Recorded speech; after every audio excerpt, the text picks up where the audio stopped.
সকলকে শুভেচ্ছা জানাচ্ছি। আহ, অঙ্কুর আবৃত্তি উৎসব 2020 থেকে আমরা অঙ্কুর আবৃত্তি চর্চা কেন্দ্র ফরিদপুর আমাদের প্রতিষ্ঠা বার্ষিকী উপলক্ষে উৎসবের আয়োজন করতে চেয়েছিলাম, কিন্তু সেই উৎসব করোনা কালে এত বছর যেভাবে উৎসব করা গেছে সেইভাবে করে আর করা গেল না। হল ভাড়া নেওয়া, সাউন্ড ভাড়া নেওয়া, মানুষজন একসাথে এক জায়গায় হওয়া এবং কবিতা পড়া, উৎসব করা, সেই রকম করে উৎসবটা এবছর করা গেল না। সেই না করা যাওয়ার কারণে আমাদের ভেতরে এক ধরনের চিন্তা কাজ করছিল যে কি করা যায় কি করা যায়। সেখান থেকে আমাদের মনে হলো যে উৎসব তো আসলে বাদ দেওয়ার বিষয় না, উৎসব আমরা করব। সেই উৎসব করব ধারণ চিন্তা থেকে আমরা সিদ্ধান্ত নিলাম, আমরা অনলাইনে যেহেতু সকলেই এখন নানান রকম আয়োজন করছে, কাজেই আমরা অনলাইনে আয়োজন করব। এখন অনলাইনে সকল নানান রকম যে আয়োজন হচ্ছে তার বেশিরভাগই বড়দের বড়দের কাজ হচ্ছে। আমাদের মনে হলো যে করোনা কালে সবচেয়ে খারাপ আছে কারা, সবচেয়ে কঠিন সময় পার করছে কারা, সেই চিন্তায় আমরা ভাবলাম যে সবচেয়ে কঠিন সময় পার করছে আসলে শিশুরা। শিশুরা যেহেতু সবচেয়ে কঠিন সময় পার করছে, কাজেই শিশুদের জন্য কিছু করা চাই, এবং শিশুদের জন্য কিছু করতে হলে অনলাইনেই এখন করতে হবে, তার বিকল্প তো আর নেই। অনলাইনেই কিছু করতে চাওয়া থেকে আমাদের মনে হলো যে আমরা শিশুদের জন্য মুজিব বর্ষ চলছে সেহেতু বঙ্গবন্ধুকে উদ্দেশ্য করে বঙ্গবন্ধুকে নিয়ে লেখা কবিতা আবৃত্তির প্রতিযোগিতা করব। এবং আবৃত্তি সমন্বয় পরিষদ বাংলাদেশকে যে কয়েকটি অঞ্চলে ভাগ করেছে তার ভিতরে ফরিদপুর একটি অঞ্চল, এবং ফরিদপুর অঞ্চলের ভিতরে বেশ কয়েকটি জেলা আছে। আমরা ফরিদপুর অঞ্চলের জেলাগুলোকে নিয়ে এই উৎসবটি আয়োজন করেছি। ফরিদপুর অঞ্চলের জেলার যে শিশুরা, সেই শিশুরা প্রতিযোগিতায় অংশগ্রহণ করবে আমাদের গ্রুপে। তারা তাদের কবিতা আবৃত্তি করে, বঙ্গবন্ধুকে নিবেদিত কবিতা আবৃত্তি করে গ্রুপে আপলোড করবে নির্দিষ্ট ফরম্যাটে। নিয়মাবলী আমরা প্রত্যেক সংগঠনকে দিয়ে দিব। কথা ছিল এই 14 তারিখের ভেতরে আমাদের সভাপতির সঙ্গে আলোচনা হয়েছে, যেহেতু ঈদ ছিল এবং নানান বিষয় ছিল, সে কারণে হয়তো আমরা সময় কিছুটা বাড়াবো। সময় বাড়িয়ে আমরা আহ বঙ্গবন্ধুকে নিবেদিত কবিতা শিশুরা আমাদেরকে পাঠাবে, এবং তার ভেতর থেকে বিচারকরা সিদ্ধান্ত নিয়ে বিজয় নির্ধারণ করবে। হ্যালো শিশুদেরকে হ্যাঁ, হ্যালো আমাদের সঙ্গে হ্যাঁ শুনতে পাচ্ছি, রাজবাড়ী আবৃত্তি পরিষদের সভাপতি যুক্ত হয়েছেন এবং অঙ্কুর আবৃত্তি চর্চা কেন্দ্রের সভাপতি কুশল চৌধুরী যুক্ত হয়েছেন। আমি সকলের মাইক্রোফোন অন করে দিচ্ছি, যখন যাকে ফ্লোর দিব তখন সে কথা বলবেন, না হলে ইকো হচ্ছে। লাইভে যাও নাই, হ্যালো দেখতে পাচ্ছি না। আচ্ছা, যেটা বলছিলাম, এই যে উৎসব, শিশুদের নিয়ে উৎসব করতে চাওয়া পাশাপাশি বড়রা আমরা যারা কাজ করি, সেই বড়রা মিলে আমরা চাই যে কবিতা পড়ব, কবিতা নিয়ে আলোচনা করব, এবং যা কিছু আবৃত্তি সংশ্লিষ্ট বিষয় সেগুলো নিয়ে আলোচনা করব। সেই রকম একটি বিষয় স্ট্রিমইয়ার্ডে আমরা ফরিদপুর অঞ্চলের এক একটি জেলাকে নিয়ে এক একদিন আলোচনা করছি।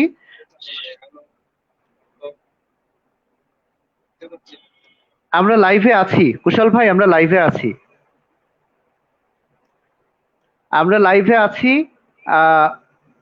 সম্ভবত এক একজনের নেটওয়ার্কের গতি এক এক রকম বলে আমরা কেউ শুনতে পাচ্ছি কেউ পাচ্ছি না, এইটা একটু সমন্বয় করে নিতে হবে আমাদের নিজেরা।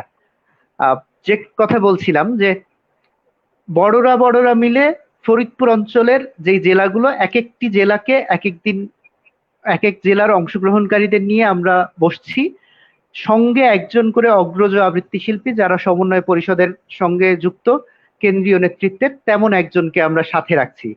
আজকে সেই সূত্রে আমাদের সঙ্গে আছে রাজবাড়ী জেলা এবং অগ্রজ আবৃত্তি শিল্পী, প্রশিক্ষক, গুরু, ব্যক্তিগতভাবে আমার আবৃত্তি শিক্ষক মীর বরকত, কণ্ঠশীলনের অধ্যক্ষ এবং বাংলাদেশ আবৃত্তি সমন্বয় পরিষদের উপদেষ্টা। আমরা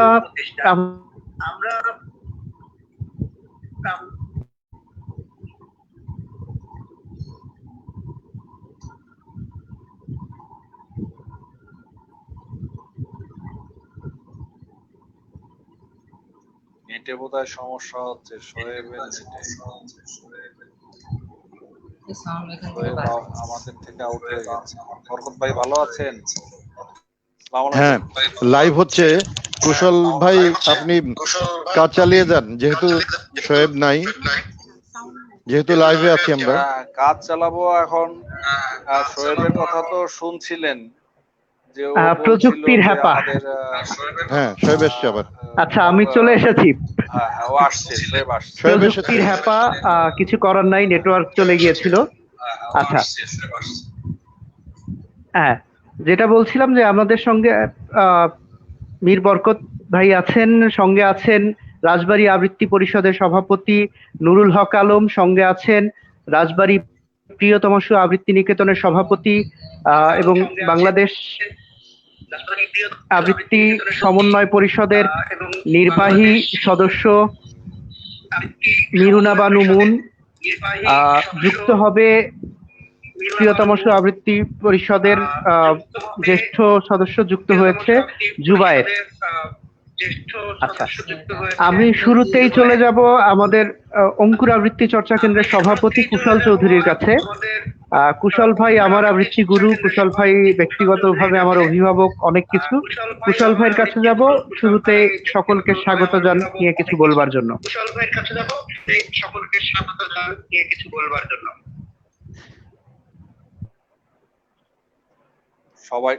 সবাইকে স্বাগত। আর আমরা জানি যে শোকাবহ আগস্ট মাস, এই মাসের 15 তারিখে জাতির জনক বঙ্গবন্ধু শেখ মুজিবুর রহমানকে সপরিবারে হত্যা করা হয়েছিল। হত্যা করা হয়েছিল এদেশের বরেণ্য রাজনীতিকদের, পাশাপাশি বহু মানুষ সেদিন মারা গেছে, তাদের আত্মার ফেরাত কামনা করছি। সেই সাথে চলছে মুজিব বর্ষ। বঙ্গবন্ধু শেখ মুজিবুর রহমানের 100তম জন্মবার্ষিকীর উৎসব সারা দেশব্যাপী পালিত হচ্ছে। তার অংশ হিসেবে অঙ্কুর আবৃত্তি চর্চা কেন্দ্র আমরা এই আবৃত্তি উৎসবের আয়োজন করেছি। আমরা বেছে নিয়েছি যে আগস্ট মাস যেন আমাদের এই মানে উৎসবের ভিতরে পড়ে যায়। তো সেরকমই হয়েছে। আমাদের প্রতিষ্ঠা বার্ষিকী ছিল 6 জুন। তো 6 জুনে আমরা বিভিন্ন কারণেই আমরা আমাদের এই অনুষ্ঠানটি করতে পারিনি, এই করোনার কারণে।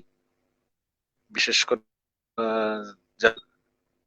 আমরা সিদ্ধান্ত নেই যে আমরা এই অনুষ্ঠান এইভাবে করব। তো দুটি ভাগে বিভক্ত আমাদের অনুষ্ঠান। একটি ছোটদের মাঝে ক্লাস 10 পর্যন্ত কয়েকটি বিভাগে, 4টি বিভাগে বিভক্ত করে আমরা আবৃত্তি প্রতিযোগিতার আয়োজন করেছি। বঙ্গবন্ধুর উপরে লেখা যে কোনো কবিতা বাচ্চারা পড়বে। সেটা বৃহত্তর ফরিদপুরে, আমরা যে ফরিদপুর অঞ্চল আছি, ফরিদপুর অঞ্চলের যে 5টি জেলা, আমরা এই 5টি জেলার সবাই, ফরিদপুর, রাজবাড়ী, মাদারীপুর, শরীয়তপুর, গোপালগঞ্জ, এই কয়টি জেলা আমরা সবাই আমাদের শিশুরা অংশগ্রহণ করতে পারবে। তো আমাদের সময় আছে 14ই আগস্ট রাত 8টা পর্যন্ত। পরবর্তীতে বোধহয় শোয়েব সময়টা বলতে পারেনি। আর আমরা হয়তো ঈদ গেল মাঝে, বিভিন্ন কারণে আমরা সময় হয়তো কিছুটা বাড়াবো। তা সেটা আমরা সময় মতন আবার আমাদের পেজে আমরা জানিয়ে দেব কিভাবে আমরা সময়টা বাড়াচ্ছি। আর যারা অংশগ্রহণ করেছে, বিশেষ করে বরকত ভাই আমাদের সিনিয়র ভাই আছেন, রাজবাড়ির আবৃত্তি পরিষদের আর এক বড় ভাই মেরিনা মুন আমার একজন সহকর্মী, সবাই সহকর্মী। আর জুবায়ের, প্রিয়তমাসুর জুবায়ের বোধহয়। আর শোয়েব আমার অঙ্কুর আবৃত্তি চর্চা কেন্দ্রের সাধারণ সম্পাদক। পাশাপাশি আমার অনেক কিছু, ও যেমন ওর কাজ শেয়ার করে আমার সাথে, আমিও আমার কিছু কাজ ওর সাথে শেয়ার করি, ব্যক্তিগত জীবনের পারিবারিক কথাও শেয়ার করি, যাতে দুইজন আমরা হালকা হতে পারি। বয়সের পার্থক্য অনেক আমাদের, তারপরেও। তো আর আমি কথা বাড়াবো না। সবাইকে বিশেষ করে বরকত ভাই আমাদেরকে সময় দিয়েছেন, আমরা ধন্য। সাথে রাজবাড়ি আছে, সামনে হয়তো আমরা গোপালগঞ্জ বা শরীয়তপুর করব। যারা শুনছেন সবাইকে স্বাগত জানাচ্ছি, এবং যারা আছেন স্ক্রিনে এবং স্ক্রিনের বাইরে চলে গেলেন বোধহয় মুন, সবাইকে স্বাগত জানিয়ে আমাদের অনুষ্ঠান শুরু করার জন্য শোয়েবকে অনুরোধ করছি।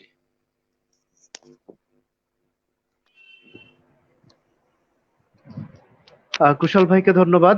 আমরা যাব বরকত ভাইয়ের কাছে। বরকত ভাইয়ের কাছ থেকে একটুখানি শুনবো আগে আমাদের নিয়ে একটুখানি এই উৎসব বিষয়ে যতটুকু জানলেন। এর আগের অনুষ্ঠানগুলোতেও বরকত ভাই লাইভ চলাকালীন সঙ্গে ছিলেন এবং সবসময় কমেন্টস করছিলেন। প্রযুক্তির কারণে খানিকটা দেখাচ্ছিল যে ফেসবুক ইউজার, কিন্তু আমরা দেখছিলাম যে বরকত ভাই কমেন্টস করছে। বরকত ভাই কাছ থেকে আমরা একটু কথা শুনবো, তারপরে অন্যদের কাছে যাব। হ্যাঁ শোয়েব, অনেক ধন্যবাদ তোমাকে। কুশল চৌধুরী সহ এখানে নুরুল আলম এবং অন্যরা যারা আছেন সবাইকে শুভেচ্ছা জানাচ্ছি, এবং আমাদের শ্রোতা দর্শক যারা আছেন স্ক্রিনের সামনে যারা দেখছেন তাদের সকলকে শুভেচ্ছা জানাচ্ছি, কৃতজ্ঞতা জানাচ্ছি। এবং এই উৎসবের আয়োজক যারা, তাদের সকলকেই অঙ্কুর আবৃত্তি উৎসব, আমি সকলকেই শুভেচ্ছা এবং ধন্যবাদ জানাচ্ছি, কৃতজ্ঞতা জানাচ্ছি। সেই সাথে জাতিপিতা বঙ্গবন্ধু শেখ মুজিবুর রহমানের যে মৃত্যু বার্ষিকী, এবং এই মাসের 15 তারিখে তাকে নির্মমভাবে হত্যা করা হয়েছিল, সেই শোকের মাসে এই উৎসবটি আয়োজিত হচ্ছে। সুতরাং আমি বলবো যে এই একটি মহান দায়িত্ব পালন করা হচ্ছে এই উৎসব দিয়ে, কারণ একই সাথে উৎসবটি হয়তো মিলনায়তনে হতো, কিন্তু তা না হয়ে এই উৎসবটি হচ্ছে আজকে এই মহামারীর কারণে যার যার স্থল থেকে আমরা প্রযুক্তির মাধ্যমে যোগাযোগ করছি সকলের সাথে। সেই যে উৎসবটি চলছে, সেই উৎসবটি একটু অন্যরকম, অন্যবারের তুলনায়, যেটি শোয়েব বলেছেন এবং কুশল চৌধুরী তা আলোচনায় বলেছেন। আমরা এরকম একটি উৎসবের আমিও সঙ্গী হতে পেরে আমি ধন্য, যে আবৃত্তির যেখানে যত কাজ হয় সেই কাজের সাথে আমি যুক্ত থাকি, সেটা আমাদের বাংলাদেশের যে কোনো প্রান্তে হোক অথবা দেশের বাইরে হলেও আমি চেষ্টা করি যে আমাকে আমন্ত্রণ জানালে যুক্ত হওয়ার। আমি সকলকে শুভেচ্ছা জানাচ্ছি এবং মূল অনুষ্ঠানে অংশগ্রহণ করার জন্য সবাইকে অনুরোধ জানাচ্ছি। বরকত ভাইকে ধন্যবাদ। হ্যাঁ, আমরা যাব মুনাপার কাছে। মুনাপার কাছ থেকে একটুখানি শুনে তারপরে অন্যদের কাছে যাব। মুনাপা, মুনাপার ওখানে কি আজান হচ্ছে? আচ্ছা, তাহলে আমরা একটু আলম ভাইয়ের কাছ থেকে শুনে আসি। আমরা একটু আলম ভাইয়ের কাছে শুনে আসি।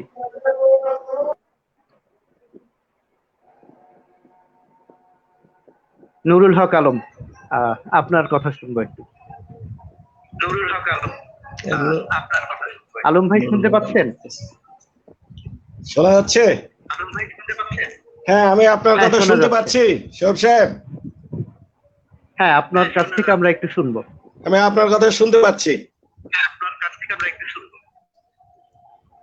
আসলে এই মাসটা তো শোকের মাস, কিন্তু আমরা এটাকে উৎসবের মাসে পরিণত করার জন্য আমরা নানা প্রোগ্রাম নিয়েছিলাম সারা বাংলাদেশ ব্যাপী। কিন্তু আমাদের দুর্ভাগ্য যে আমরা একসাথে মিলিত হয়ে এই উৎসবটা করতে পারছি না। তবুও আমরা অত্যন্ত সৌভাগ্যবান বলতে পারি এই জন্যে যে আমাদের বর্তমান সরকার এই যে ডিজিটাল যে সিস্টেমটা করেছে, এই সুবিধাটা আজকে আমরা হারে হারে বুঝতে পারছি। এর সুবিধাটা আজকে দেখেন, আমরা, আমার বরকত ভাই এখানে আছে, আমার স্নেহের মুন আছে এখানে, জুবায়ের আছে এখানে, হ্যাঁ, আমরা সবাই এই যে এই ডিজিটাল সিস্টেমের মাধ্যমে আজকে দেখেন আমরা একসাথে মিলিত হতে পারছি। এটা আমাদের একটা, এই দিক দিয়ে আমরা একটা সৌভাগ্যবান বলতে পারি। এই যে করোনা আমাদেরকে নিয়ে যাচ্ছে অনেক কিছু চিনিয়ে, কিন্তু দিচ্ছেও কিছু। কিন্তু আজকে দেখেন আমরা এই যে ডিজিটাল সিস্টেমটাকে, আমি নিজেই, আমার বয়স 70 ইয়ার্স আমার বয়স, আমি আজকে দেখেন এই জিনিসটার মাধ্যমে আমি আপনাদের সাথে যোগাযোগ করতে পারছি। তো এদিক দিয়ে তো আমরা অবশ্যই সৌভাগ্য। তো আমি বঙ্গবন্ধু জাতির পিতার প্রতি প্রথমেই শ্রদ্ধা জানাচ্ছি এবং উপস্থিত যারা আছে তাদেরকে আমি আমার হৃদয়ের অন্তঃস্থকে ধন্যবাদ জানাই। আর অঙ্কুরের যে অনুষ্ঠান যারা আয়োজন করেছে এবং যাদেরকে আমন্ত্রিত করেছে তাদেরকে আমি বিশেষভাবে তাদেরকে ধন্যবাদ জানাতে চাই। তো আসলে আমরা বিরাট একটা সংকটের মধ্যে দিয়ে যাচ্ছি। মানুষের জীবনে সংকট ছাড়া কিন্তু জীবন নেই। জীবনটা চলমান থাকবে, জীবন কিন্তু থেমে থাকবে না। অন্ধকারের পরেই কিন্তু আলো আসবে। অন্ধকার যত গভীর হবে আলো তত দ্রুত আসবে। তো আমার মনে হচ্ছে অন্ধকার, আমরা যেমন অন্ধকারে আছি, খুব দ্রুতই আমরা আলোতে চলে আসব এবং আমরা আবার স্বাভাবিক জীবনে, সুস্থ জীবনে, সুন্দর জীবনে ফিরে আসব। আমি আমার সমস্ত আমন্ত্রিত অতিথি যারা আছে তাদেরকে আমি আবার ধন্যবাদ জানাই। অঙ্কুরের এই যে আয়োজন, তারা এই যে বিশাল আয়োজনটা করেছে, এজন্য তাদেরকে, যদি ছোট্ট পরিসরে হচ্ছে তবু তাদেরকে আমি আন্তরিক ধন্যবাদ জানাই। আমার রাজবাড়ির দুইজন আমার খুব স্নেহের মেরুনা জামান মুন, আমার খুব স্নেহের জুবায়ের,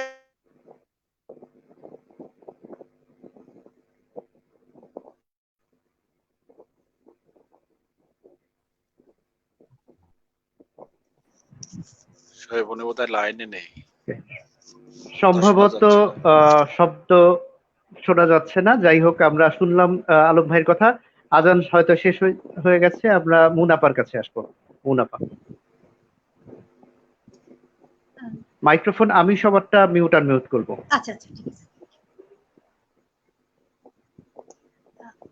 অঙ্কুর আয়োজিত, ফরিদপুর অঙ্কুর আয়োজিত আজকের এই অনুষ্ঠানের সবাইকে স্বাগতম, শুভ সন্ধ্যা। আমি খুবই আনন্দিত যে আজকে অঙ্কুরের এই লাইভ প্রোগ্রামের সাথে যুক্ত হতে পেরে।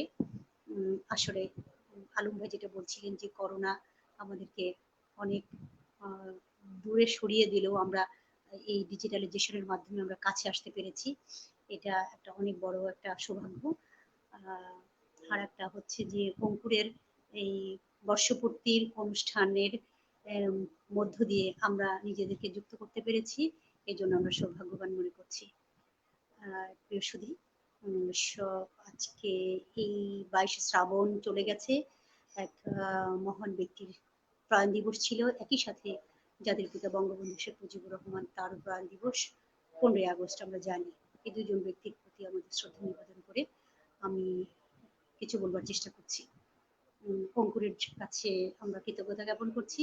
রাজবাড়ির প্রিয়তমা আবৃত্তি নিকেতনের পক্ষ থেকে আমি মেরুনা বানু মুন সভাপতি হিসেবে এবং আমার জ্যেষ্ঠ প্রশিক্ষক আছে জুবায়ের, আমরা দুজনে যুক্ত হতে পেরে আমরা নিজেকে ধন্য মনে করছি। আজকের এই অনুষ্ঠান সফলতা কামনা করছি। অঙ্কুরের যাত্রা শুভ হোক, অঙ্কুর সাফল্যমণ্ডিত হোক, এই আশাবাদ ব্যক্ত করি আমি আমার বক্তব্য শেষ করছি। মুনাফাকে ধন্যবাদ। আমরা এ পর্যায়ে বরকত ভাইয়ের কাছে যাব। বরকত ভাইয়ের আবৃত্তি শুনবো, তারপরে অন্যান্য আমরা অনেক কথাও শুনবো বরকত ভাইয়ের কাছ থেকে, কিন্তু এই পর্যায়ে শুরুতে আবৃত্তি শুনবো।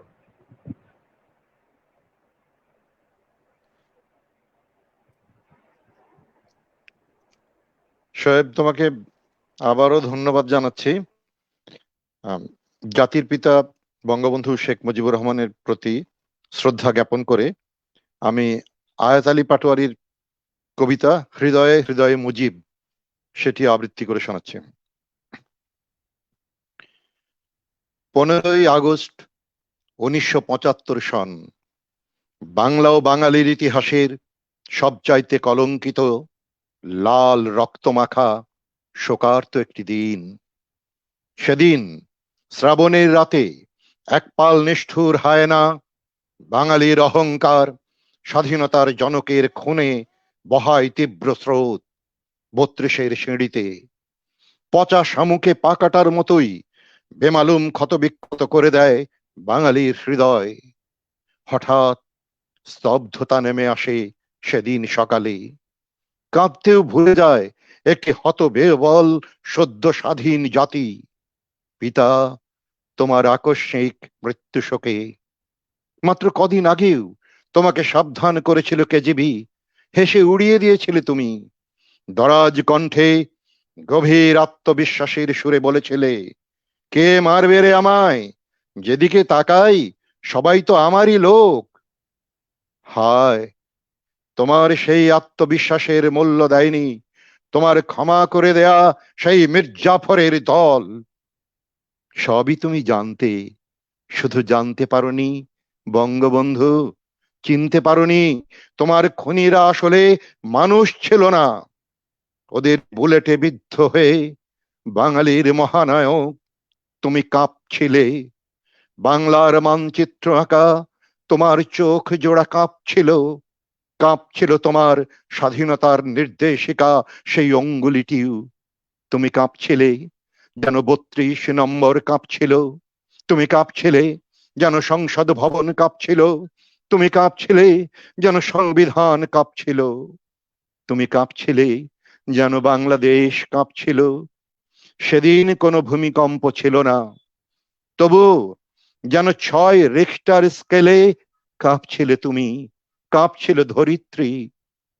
কাঁপেনি শুধু ঘাতকের হাত, তাদের লোম শূন্য বুক। তাহলে তাদেরকে মানুষ বলি কি করে? বুলেটে বুলেটে ঝাঁঝরা করলো ওরা তোমার সেই বিশাল বুকের প্রান্তর। লুটিয়ে পড়লে তুমি, যেন লুটিয়ে পড়লো বাংলাদেশের হৃদয়। তোমার আদরের ছোট্ট রাসেল আর পরিবারের সবার শনিতের স্রোতধারাও ছুঁয়ে গেল তোমাকে। শোকে মুহ্যমান সমগ্র জাতি তখন স্তব্ধবাক হয়ে রক্তাক্ত অশ্রুপাত করছিল। অনাথ হয়ে পড়ল গোটা বাঙালি জাতি। ঘাতকরা ভেবেছিল তোমাকে কেড়ে নিলে স্বাধীনতা কেড়ে নেওয়া যাবে বাঙালির। ওরা ভেবেছিল তোমার মৃত্যু হলে বাংলাদেশেরও মৃত্যু হয়ে যাবে। ওরা ভাবেনি কখনো জীবিত মুজিবের চাইতে মৃত মুজিব অনেক শক্তিশালী হয়ে ঠাঁই করে নেবে প্রতিটি বাঙালির হৃদয়ে হৃদয়ে।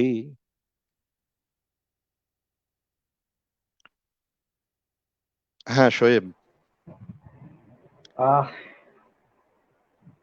বঙ্গবন্ধু হত্যার যে প্রেক্ষাপট, পরে আসলে একটুখানি কথা বলা কঠিন হয়ে যায়। বরকত ভাইকে অসংখ্য ধন্যবাদ। আমরা মুনাপার কাছে যাব, মুনাপার আবৃত্তি শুনব। করছি আবিদ আজাদের বৃষ্টির ফোঁটা ও পাতাবাহার গাছ নিয়ে কবিতাটি। যেহেতু এখন বৃষ্টির সময়, এই জন্য কবিতাটি বেছে নিলাম। আবিদ আজাদের লেখা বৃষ্টির ফোঁটা ও পাতাবাহার গাছ নিয়ে। বৃষ্টি ধরে এসেছে অনেকক্ষণ, দোতলার ছাদ থেকে এখনো একটার পর একটা অনবরত বৃষ্টির ফোঁটা আমার বারান্দার টবের পাতাবাহার গাছের হলুদ আর লাল সাদার ছিটে ফোটা একটা চৌকো ও চিরল পাতার উপর ঝরে পড়ছে আল্লাহর আরশের মুক্ত মণিমুক্তার মতো। অনেকক্ষণ ধরে আমি বসে বসে দেখছি এই শীতল স্বভাবের বৃষ্টির ফোঁটাগুলোর ঝরা, আর আমার প্রিয় পাতাবাহার গাছের পাতার সেই ঝরন্ত বৃষ্টির ফোঁটাগুলোকে নীরবে গ্রহণ করার মতো অনবরত কাপা দৃশ্যটি। আমার মনে হলো মানুষের জীবন এরকমই এক ধরনের অবর্ণনীয় আর অলৌকিক একটা অপ্রতিরোধ্য বিনিময়। আমার জীবনের ভেতরেও কোথায় যেন এমনি একটি উৎসুক পাতাবাহারের গাছ আছে, যার অনেক পাতার ভিড়ের মধ্যে হলুদ আর লাল সাদার প্রিন্ট আঁকা একান্ত ইন্দ্রিয় প্রেরণ একটি পাতাবাহার বৃষ্টির ফোঁটার মতো অনবরত তোমাকে চাওয়ার, তোমাকে পাওয়ার, তোমাকে হারাবার গতানুগত সেই দিনগুলোর অনেক প্রিয়, অনেক মিলনের, তীব্র আনন্দের, ক্লান্তির আর অবসাদের স্মৃতির ফোঁটাগুলো ঝরে পড়ছে প্রচন্ড নিঃশব্দে, ভয়ঙ্কর শ্লথথায়। আর আমি আমার সেই অবর্ণনীয় বিনিময় অভিজ্ঞতায় পুনর্বিন্যস্ত করতে চেয়েছি আজীবন।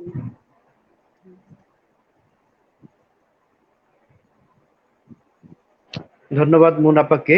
আমরা এ পর্যায়ে আবৃত্তি শুনবো জুবাইরের কাছ থেকে। জুবাইরের কাছ থেকে আমরা কবিতা শুনতে চাই।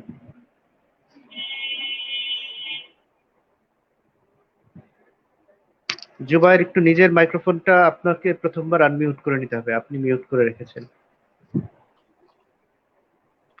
জি, শুনতে পাচ্ছেন আমাকে? আমাকে শোনা যাচ্ছে? হ্যাঁ, শোনা যাচ্ছে, শোনা যাচ্ছে। আচ্ছা,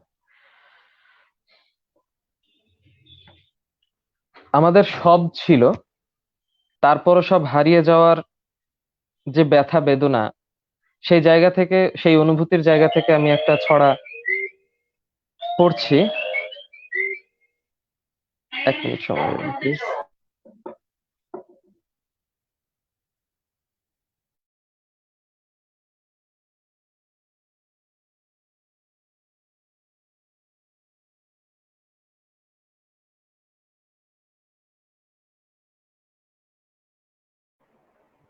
জুবাইর সম্ভবত কোনো কলে চলে গেছে। আমরা একটু আলম ভাইয়ের কাছ থেকে কবিতা শুনে আসবো। নুরুল হক আলম ভাই, আমাদেরকে একটা আবৃত্তি শোনাবেন?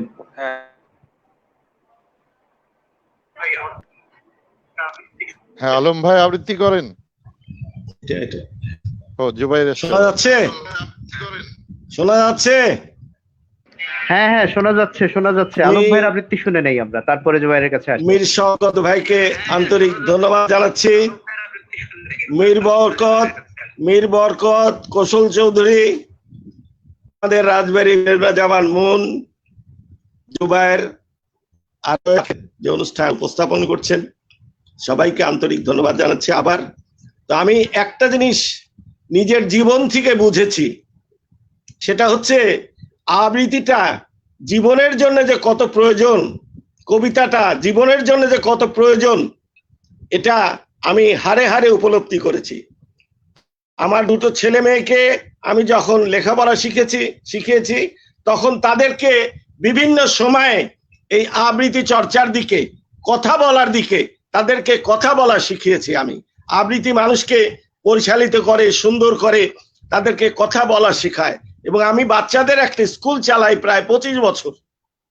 আমি এই আবৃত্তিটাকে এবং এই কবিতাটাকে ওদের জীবনের পাশাপাশি নিয়ে আসার চেষ্টা করি। তো আসলে এই যে চর্চাটা, এই চর্চাটা যেন থেমে না থাকে। আমরা আপনার একটা আবৃত্তি শুনে নিতে চাই, তারপরে আমরা কথায় আসব। সত্যিকার অর্থে আমি আবৃত্তিকার না, আমি আবৃত্তি করার কোনো প্রস্তুতিও আজকে আমি নেইনি। আমি শুধু নতুন প্রজন্মের কাছে বলবো, নতুন প্রজন্মের কাছে আমার আশা থাকবে যে আজকের যে অনুষ্ঠানের মাধ্যমে এটা অনেকে হয়তো বলবে যে কয়জন অনলাইন শুনলো, কয়জন এটা করলো, কিন্তু আমাদের এই যে ক্ষুদ্র প্রচেষ্টা, এই প্রচেষ্টা একটা সময়ে আমাদের নতুন প্রজন্মকে, নতুন জাতিকে, আগামীতে আমরা আরো এগিয়ে যাব। 1-এর থেকে 2, 2-এর থেকে 4, 4-এর থেকে 8, এইভাবে আমরা জ্যামিতিক হারে এগিয়ে যাব। আমাদের এই ক্ষুদ্র প্রচেষ্টা অঙ্কুরের আজকের এই যে ক্ষুদ্র প্রচেষ্টা, এটা আমার কাছে মনে হয় অহংটা। এটাকে আমরা ক্ষুদ্র বললে ভুল করব। কেউ যদি বলে যে কয়জন এটা শুনলো, কয়জন এটা দেখলো, না, তা না। প্রথমে এই বাংলাদেশ যখন ডিজিটাল করা হলো প্রথম, তখন বলা হয়েছিল যে কোনো কিছুই নেই, ডিজিটাল করলাম। আজকে তো ডিজিটালের সুবিধা আমরা সবাই ভোগ করছি। সেই জন্যে অঙ্কুরকে আমি আবারও ধন্যবাদ জানাচ্ছি, শোয়েব সাহেবকে, কুশল চৌধুরী সাহেবকে এবং বরকত সাহেব। ওনারা আজকের এই অনুষ্ঠানকে সমৃদ্ধ করেছেন, আরো সমৃদ্ধ করেছে আমাদের রাজবাড়ির যারা আছে তারা সহ। আমরা সবাই মিলে আগামী সুন্দর আগামী কামনা করব। আমরা আমাদের নতুন প্রজন্মের জন্য সুন্দর একটা বাংলাদেশ রেখে যেতে চাই। আলোবেই, অন্ধকার চিরদিন থাকবে না, আলো উঠবেই। এবং সেই আলোর পথ ধরে আমাদের শেখানো রাস্তা দিয়ে যেন আগামী প্রজন্ম এগিয়ে যেতে পারে, এই প্রত্যাশাটা রেখে সবাইকে আবার আন্তরিক ধন্যবাদ দিয়ে আমি আমার বক্তব্য শেষ করছি। ধন্যবাদ সবাইকে। ধন্যবাদ আলম ভাইকে। আলম ভাই আগামী প্রজন্মের জন্য ভাবছেন, আগামী প্রজন্মের কথা বলছেন। আলম ভাইয়ের উত্তর প্রজন্মের জুবায়েরের কাছ থেকে আমরা এবার আবৃত্তি শুনবো।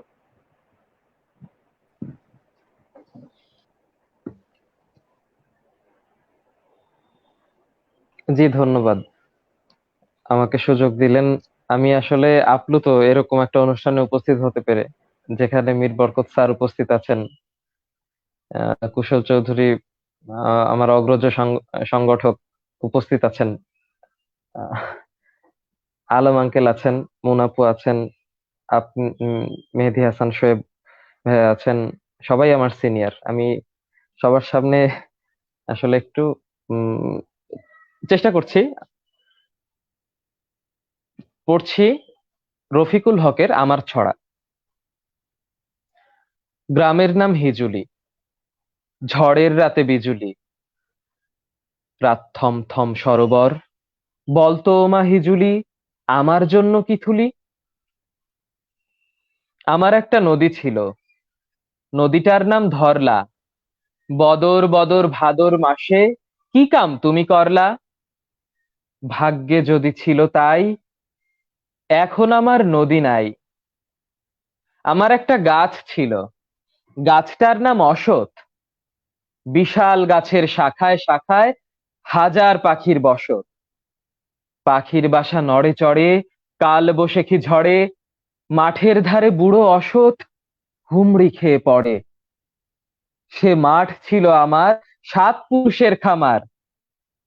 পুষ মাসে তুষ উড়তো হাওয়ায়, কদর ছিল ধামার। ধামা ধরতে বেহাল এখন দাদার কিংবা মামার। আমার একটা পাখি ছিল, পাখিটার নাম ময়না। গান করতো, মান করতো, রাগলে কথা কয় না। দুঃখ ব্যথায় জ্বলে জ্বলে বুকটা যখন ঝাঁঝরা, পালিয়ে গেল সেই সে পাখি ভেঙে খাঁচার পাজরা। কত ঢাকলাম, কত ডাকলাম, ফিরে আয় রে ময়না। এমনি পোড়া কপাল আমার, সুখ কখনো সয় না। মরেও বেঁচে থাকি তাই, এখন আমার পাখি নাই। গ্রামের নাম হিজুলি, ঝড়ের রাতে বিজুলি, রাত থম থম সরোবর, সুখ দুঃখের কুড়ে ঘর।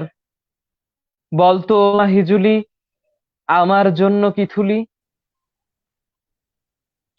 হ্যাঁ, জুবাইর ধন্যবাদ। বললো যে আবৃত্তি আমাদের সামনে করতে সংকোচ বোধ করছে, কিন্তু খুব ভালো লাগলো তোমার আবৃত্তি। বিশেষ করে এই ছড়া খুব ভালো লাগে আমার। তোমার কণ্ঠেও খুব ভালো লাগলো এবং পড়লেও খুব ভালো। এই জুবায়েরের ছড়া শুনে শুরুটা ভালো হলো। বিষয়টা কাকতালীয় কিনা জানি না। আজকে আমরা যেই 6 জন স্ক্রিনে পাশাপাশি বা যেভাবেই হোক আছি, 6 জনই কোনো না কোনো ভাবে শিশুদের নিয়ে কাজ করি। আমরা একেবারেই বরকত ভাই ঢাকা শহরে শিশুদের নিয়ে কাজ করে, আমি ঢাকাতে এবং ঢাকাতেই মূলত বেশি দীর্ঘদিন ধরে কাজ করছি শিশুদের নিয়ে। ফরিদপুরে অঙ্কুরের সঙ্গে যুক্ত আছি। কুশল ভাই তো শিশুদের জন্য জীবন উৎসর্গ করে দিয়েছেন এই মফস্বলে।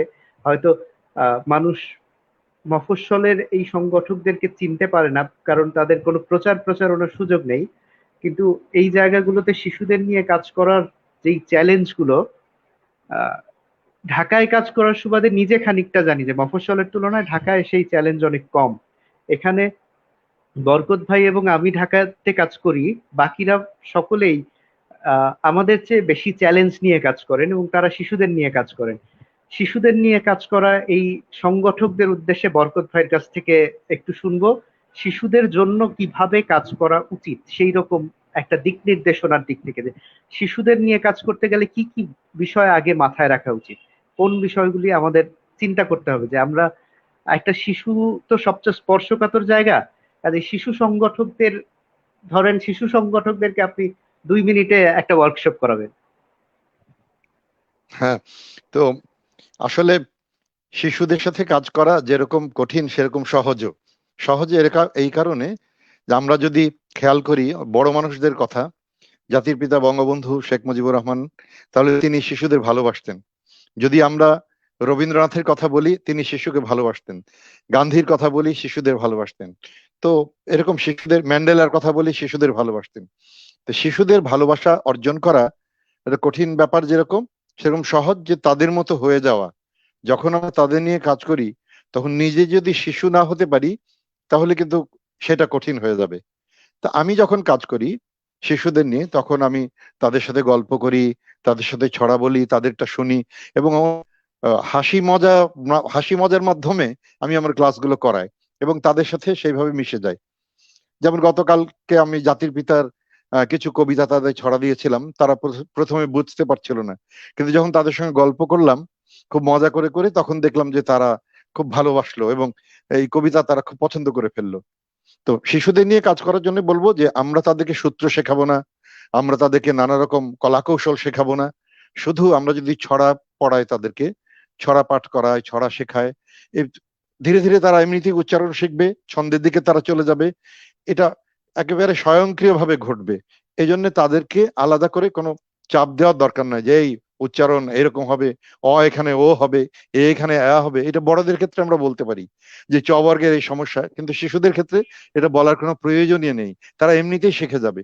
আমাদের অনেক শিশু আছে যারা বাবা মাকে বলে এই তোমার উচ্চারণ ভুল হচ্ছে, অথচ তাকে বলি নাই যে উচ্চারণের সূত্র এই এই শোয়েব, ছোট করে বললাম।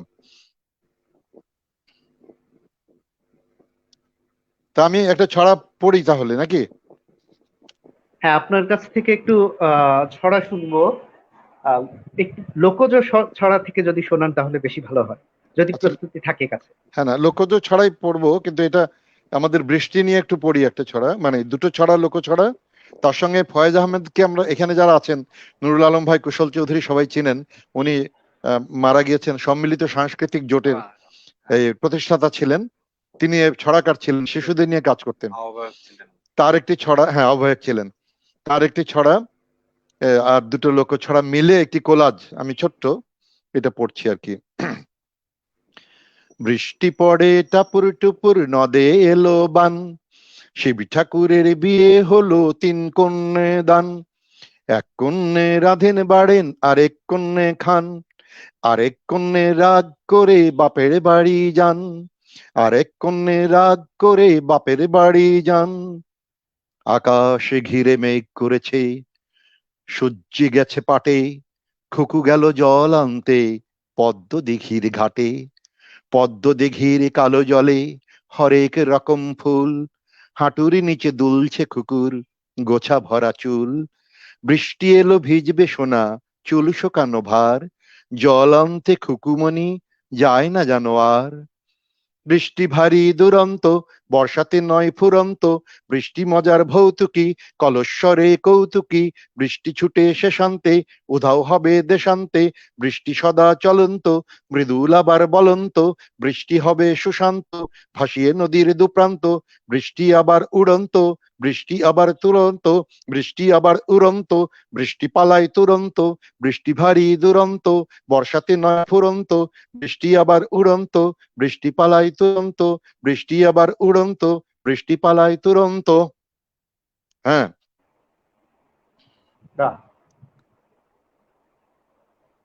আমরা মুনাপার কাছে যাই। মুনাপা কি শোনাবেন?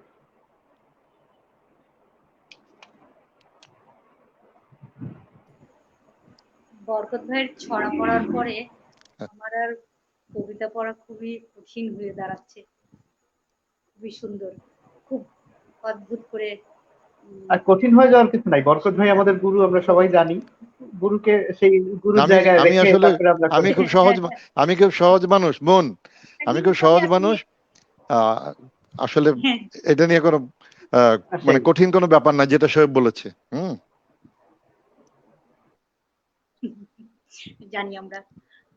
অসংখ্য গভীর শ্রদ্ধা জানাচ্ছি বরকত ভাইকে। আমাদের এখানে আছেন কুশলদা, আমার অনেক প্রিয় মানুষ, তাকেও শ্রদ্ধা। আমার বড় ভাই নুরুল নুরুল আলম ভাই সব আমার শ্রদ্ধাজন।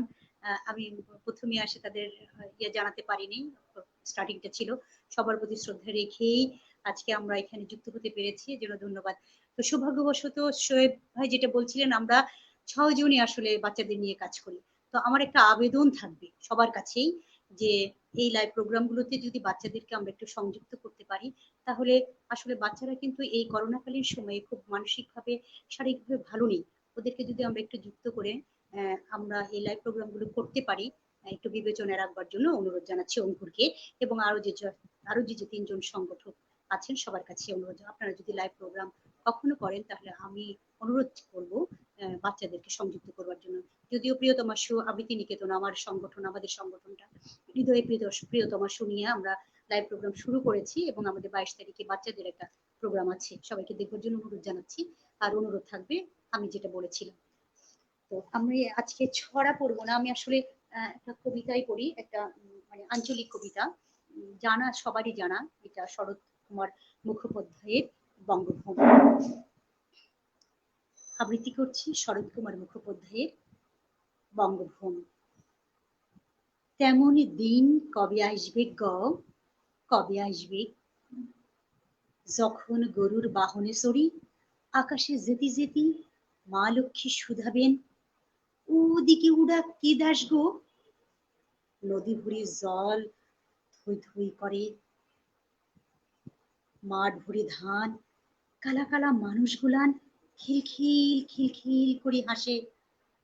অন্তর্যামী নারায়ণ মিটি মিটি হাসবেন, শুধাবেন, তোমার মনে লাই কতবার এই সে দিকে, তোমার মনে লাই কত পূজালিউস। এ হল বঙ্গভূম, বান হইছিল ওরা বাঁধ বাঁধলো, নদী শুকাইছিল এখন ক্যানাল হইছে, বছরে তিনবার ধান উঠে। দেখ কেন নতুন দালান হইছে কত, ওদের আর কষ্ট নাই। বিকালে সোনার পাড়ালহর, ওই শোন টিকটিক টিকটিক টিকটিক করে শব্দ উঠে। বল দিনি ও কিসের শব্দ, কি জানি। মা লক্ষ্মী অবাক হয়ে তাকান, মানুষ এখন কাজ করে ফিরছে, শিশুরা পড়া করে ফিরছে। ও মুড়ি খাওয়ার শব্দ বটে, দুধে ভেজায় মুড়ি খায় বঙ্গভূমির মানুষ। হায় তেমন দিন কবে আসবে গো, কবে আসবে, দুধ পাবে, পেট ভরে মুড়ি পাবে পোড়া দেশের মানুষ। তেমন দিন কবে আসবে গো, কবে আসবে। ধন্যবাদ।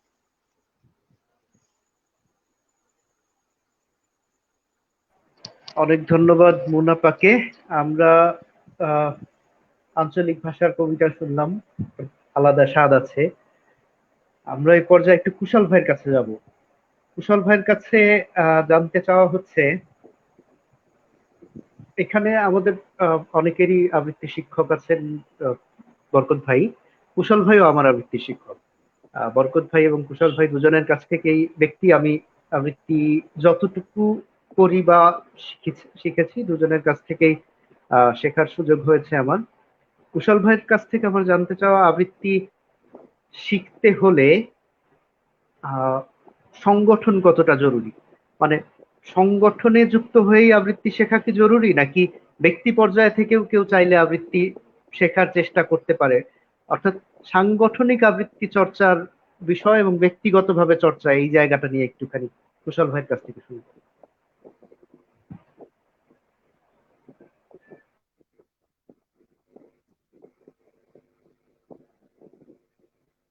আসলে এক সময় তো বাংলাদেশের সংগঠন ছিল না, মানুষ ব্যক্তিগতভাবেই আবৃত্তির চর্চা করতেন।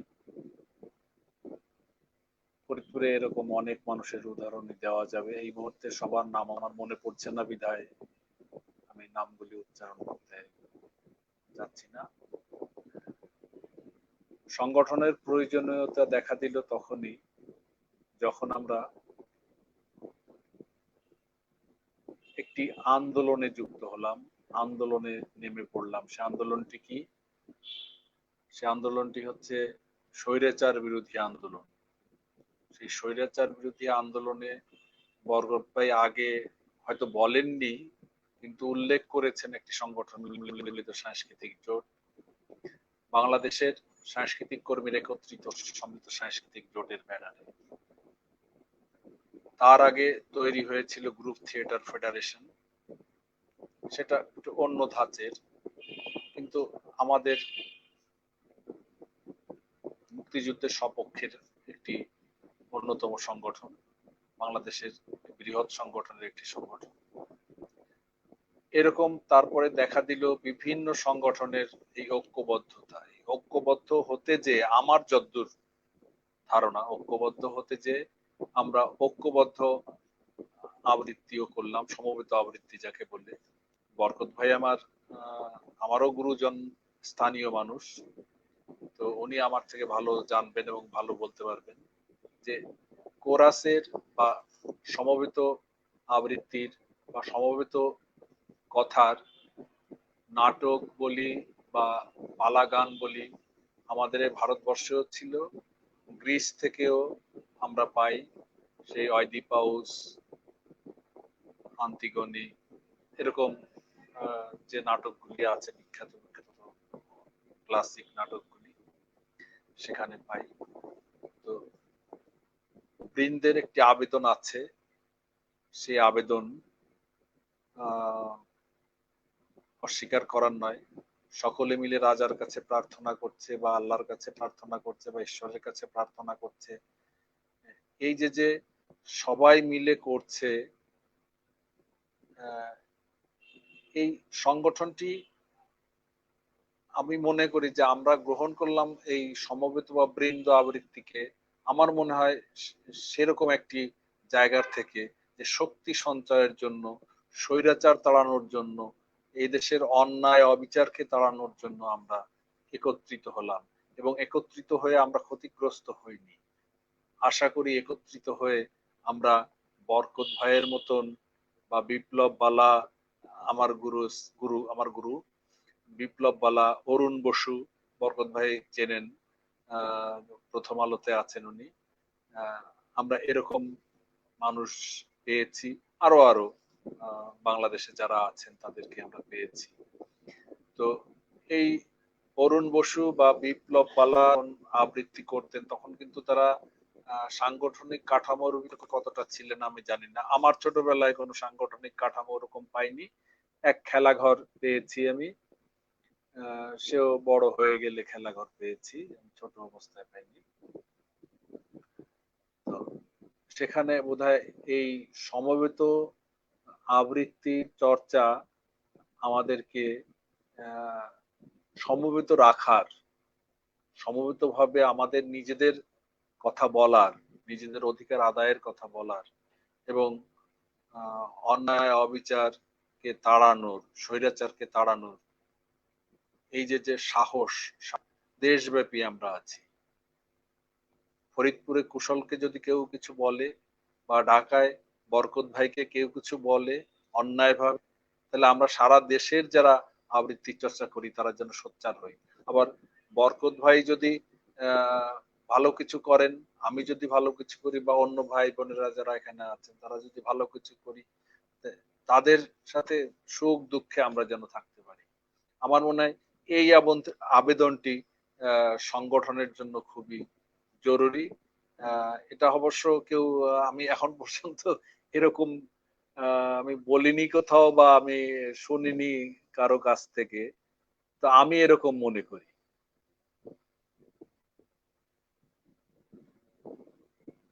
হ্যাঁ শোয়েব। ধন্যবাদ। ধন্যবাদ কুশল ভাইকে। আমরা একটা ঐতিহাসিক প্রেক্ষাপট জানলাম যে সংগঠিত হয়ে কবে থেকে আমরা আবৃত্তি করি বা কেন, সেই উদ্দেশ্যটা, এই যে আমরা সংগঠিত হলাম সেই উদ্দেশ্যটা কি ছিল। আজকের দিনে আমার এই প্রশ্নগুলো করার বা আমি এই কথাগুলো যে কয়টা আয়োজন করতে চেষ্টা করেছি সেখানে যারাই অগ্রজ থেকেছেন তাদের কাছে আমি একটুখানি এই প্রেক্ষাপটগুলো প্রশ্ন করতে চাই এই কারণে যে আমরা শোয়েব, যারা একটু, আমাকে আর 1 মিনিট সময় দিতে হবে। আচ্ছা আরো 1 মিনিট সময় বলতে চান? হ্যাঁ নিশ্চয়ই। শোয়েব, আমাকে 1 মিনিট সময় দিতে হবে। হ্যাঁ হ্যাঁ নিশ্চয়ই। হ্যাঁ, না আমি বলতে চাই, আমি একটা সংগঠনের নাম আমি না বলে অন্যায় করেছি, সেই অন্যায়টার দায়টা আমার কাঁধে এসে পড়ে যায় বা আমাদের অনুষ্ঠানের কাঁধে এসে পড়ে যায়। সেটা হচ্ছে আবৃত্তি সমন্বয় পরিষদ আমাদেরকে একত্রিত করেছে। এই আবৃত্তি সমন্বয় পরিষদের কাছে আমরা ঋণী। আবৃত্তি সমন্বয় পরিষদকে কি বলবো, প্রাণের কি বলবো, নিজের প্রাণের যে অভিনন্দন, প্রাণ থেকে, মন থেকে, দিল থেকে সেই অভিনন্দন, কৃতজ্ঞতা জানাই। ধন্যবাদ। অনেক ধন্যবাদ। যেটা বলছিলাম যে আমি এই প্রসঙ্গগুলো অগ্রজদের কাছ থেকে এই কারণে জেনে নিতে চাই। ব্যক্তিগতভাবে আমরা অনেকে একটু একটু হয়তো জানি, কিন্তু আজকের দিনে যারা সংগঠন করছি, ধরা যাক এখানে সবচেয়ে কম বয়সী জুবায়ের আছে, জুবায়ের যে সংগঠন করছে, কেন আমরা সংগঠনে বা আমি যে সংগঠন করছি, আমারও বয়স অনেক এমন না, বা আমি যে সংগঠন করছি কেন আমরা আবৃত্তি সংগঠন করছি, তার সঙ্গে এর সৃষ্টির এই যে সংগঠিত আবৃত্তি চর্চার যে ইতিহাস, সেই ইতিহাসটা জেনে নিলে বোধহয় আমাদের সংগঠন করার উদ্দেশ্যটা আরেকটু পাকাপোক্ত করা যায়, আমাদের নিজেদের আহ কি উচিত, করণীয় কি, সেই দিকটাতে আরেকটু স্থির করা যায়। সেই জন্য আমি এই বিষয়গুলো, মানে যতটুকু কবিতা শুনতে চাই ততটা কথাও শুনতে চাই এই সকল বিষয় নিয়ে। আহ ঐতিহাসিক প্রেক্ষাপট এসেছে, আমি একটুখানি আর একবার বরকত ভাইয়ের কাছে যাব। ঐতিহাসিক এই কুশল ভাইয়ের সূত্র ধরে যদি আপনি কিছু বলতে চান। হ্যাঁ, আমারও বলতে ইচ্ছা করছিল যখন কুশল ভাই বলছিলেন বাংলাদেশ আবৃত্তি সমন্বয় পরিষদ এবং সম্মিলিত সাংস্কৃতিক জোটের কথা, যে আমরা একসময় স্বৈরাচার বিরোধী আন্দোলন করেছি, তখন আমিও এক কর্মী ছিলাম একজন, এবং 90-এর গণ আন্দোলনের সময় আমি বাংলাদেশ আবৃত্তি সমন্বয় পরিষদের নির্বাহী পরিষদে তখন ছিলাম। এখন তো আমরা বুড়ো হয়ে গেছি, উপদেষ্টা আছি। তো এই যে একসাথে হওয়ার, এটা একটা বিশাল বিষয়। আবৃত্তি চর্চা আমরা করি কেন? করি মানুষের কাছে পৌঁছানোর জন্য। আমার গুরু ছিলেন ওয়াহিদুল হক। ওয়াহিদুল হক মানুষের বাড়িতে বাড়িতে চলে যেতেন সারা দেশের বিভিন্ন জায়গায়, এবং ফরিদপুরে তার একটা খুব প্রিয় স্থান ছিল। আমি তার সাথে গিয়েছি ফরিদপুরে, বিপ্লবদার বাড়িতে, অরুণ সেনের কথা, এই অরুণ বসুর কথা আসলো, অরুণ বসুর বাড়িতে, হিরু ভাই ছিলেন গাছ প্রেমিক, তার বাড়িতে, তারপরে ওই আজিজুল হক স্যারের বাড়িতে একসময় গিয়েছি, ওয়াহিদ ভাইয়ের সাথে সাথে ঘুরেছি সারা দেশে। রাজবাড়িতে দেবাহুতি ওনাদের বাড়িতে গিয়েছি, সেখানে আমরা অনুষ্ঠান করেছি, খুঁজে খুঁজে বের করেছি গানের কে আছে, আবৃত্তির কে আছে সেই সময়গুলোতে। তো এটা হচ্ছে কি, এখন যে সংগঠিত হয়েছি আবৃত্তি সমন্বয় পরিষদের মাধ্যমে সারা দেশে, এই সাংগঠনিক চর্চাটার একটা হচ্ছে মানুষের সঙ্গে মানুষের যোগসূত্রের একটা। আজকে আমি শোয়েবকে এইভাবে জানতে পারতাম না, চিনতে পারতাম না, কুশল চৌধুরীর সাথে এভাবে একসাথে বসে অনুষ্ঠান করতে পারতাম না, বা এই যে নুরুল আলম ভাই, তারপরে যে মন, জুবায়ের, এরকম সারা দেশে একদিকে কৈশোর, ওই সেই রাব্বি, একদিকে বিল্টু, আর একদিকে সেই বাপ্পি, সারা দেশের নেটওয়ার্কের সাথে আমরা যুক্ত হয়ে গেছি একটা সাংগঠনিক প্ল্যাটফর্মে এসে। এটা একটা বিশাল ব্যাপার না? এটা কি সম্ভব হতো যদি আমরা সাংগঠনিক চর্চা না করতাম? পাশাপাশি ব্যক্তিগতভাবে নিজেকে সমৃদ্ধ করার জন্য কাজ করতে হবে। শুধু যদি আমরা সাংগঠনিক চর্চা করি তাহলে এটা রাজনৈতিক প্ল্যাটফর্মের মতো হয়ে যাবে। তা না, আমরা রাজনীতি সচেতন, কিন্তু আমরা আমাদের শিল্পটাকে সামনে এগিয়ে নিয়ে যাব, সেইটা হচ্ছে প্রধান কাজ, যেটি বাংলাদেশ আবৃত্তি সমন্বয় পরিষদ করে যাচ্ছে বলে আমার এখনো পর্যন্ত ধারণা, এবং আমি সেই জন্য লগ্ন আছি সেই শুরু থেকে এ পর্যন্ত। হ্যাঁ, ধন্যবাদ শোয়েব। ধন্যবাদ বরকত ভাইকে। আমরা মুনাপার কাছে যাব, মুনাপার কাছ থেকে একটু শুনবো এবং সাথে একটা আবৃত্তি শুনবো।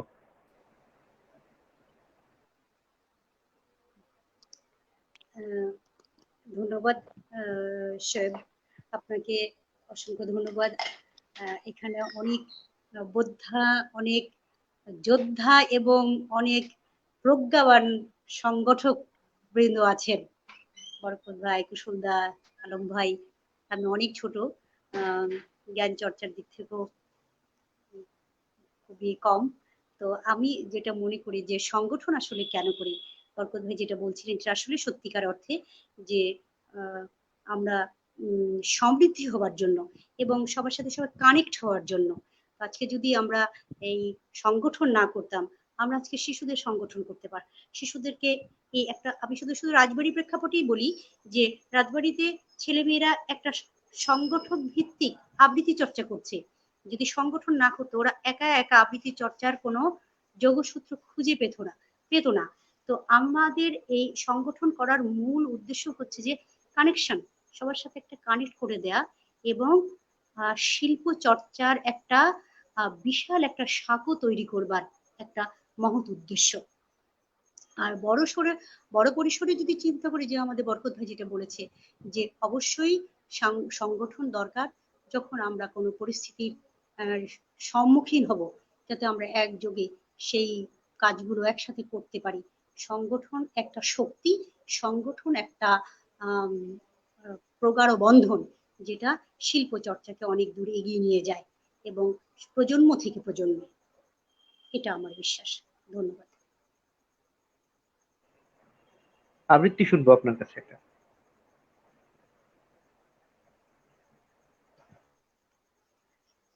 হ্যাঁ, আমি সবাইকে ভালো থাকার উদ্দেশ্যে পড়ছি হুমায়ুন আজাদের শুভেচ্ছা। ভালো থেকো ফুল, মিষ্টি বকুল, ভালো থেকো, ভালো থেকো ধান, ভাটিয়ালি গান, ভালো থেকো, ভালো থেকো মেঘ, মিটি মিটি তারা, ভালো থেকো পাখি, সবুজ পাতারা, ভালো থেকো চর ছোটে কুড়ে ঘর, ভালো থেকো, ভালো থেকো চিল আকাশের নীল, ভালো থেকো, ভালো থেকো পাতা নিশির শিশির, ভালো থেকো জল নদীটির তীর, ভালো থেকো গাছ পুকুরের মাছ, ভালো থেকো, ভালো থেকো কাক ডাক ডাহুকের ডাক, ভালো থেকো, ভালো থেকো মাঠ রাখালের বাঁশি, ভালো থেকো লাউ কুমড়োর হাসি, ভালো থেকো আম ছায়া ঢাকা গ্রাম, ভালো থেকো, ভালো থেকো ঘাস ভোরের বাতাস, ভালো থেকো, ভালো থেকো রোদ মাঘের কোকিল, ভালো থেকো বক আড়িয়াল বিল, ভালো থেকো নাও মধুমাখা গাও, ভালো থেকো, ভালো থেকো মেলা লাল ছোটবেলা, ভালো থেকো, ভালো থেকো, ভালো থেকো, ভালো থেকো। ধন্যবাদ। অনেক ধন্যবাদ মুনাফাকে।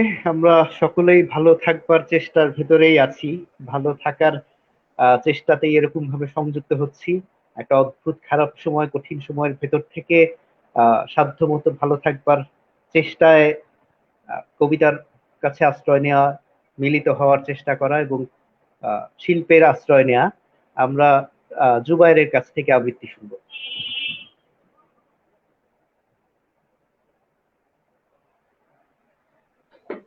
জুবাইর। জি, আমি এখন শোকের মাস। এ মাসে জাতির জনক বঙ্গবন্ধু শেখ মুজিবুর রহমান মৃত্যুবরণ করেন, তাকে শহীদ করা হয়, তাকে হত্যা করা হয়। এরকম ঘটনার ইতিহাসে অন্ত নেই, অনেক ঘটনা আছে এমন। অনেক এরকম অনেক ঘটনার কারণে অনেক মা তাদের কিভাবে বলবো স্বামীহারা হয়েছেন, অনেক মহিলা, অনেক সন্তান বাবাহারা হয়েছেন। একজন শিশুর দৃষ্টিকোণ থেকে আমি জিনিসটা ভেবেছি, একটা ছড়া, একটা কবিতা বেছে নিয়েছি, পড়ছি। নোলক। আমার মায়ের সোনার নোলক হারিয়ে গেল শেষে, হেথায় খুঁজি হোথায় খুঁজি সারা বাংলাদেশে। নদীর কাছে গিয়েছিলাম, আছে তোমার কাছে? হাত দিও না, আমার শরীর ভরা বোয়াল মাছে। বলল কেঁদে তিতাস নদী, হরিণ বেড়ের বাঁকে সাদা পালক বকরা যেথায় পাখ ছড়িয়ে থাকে।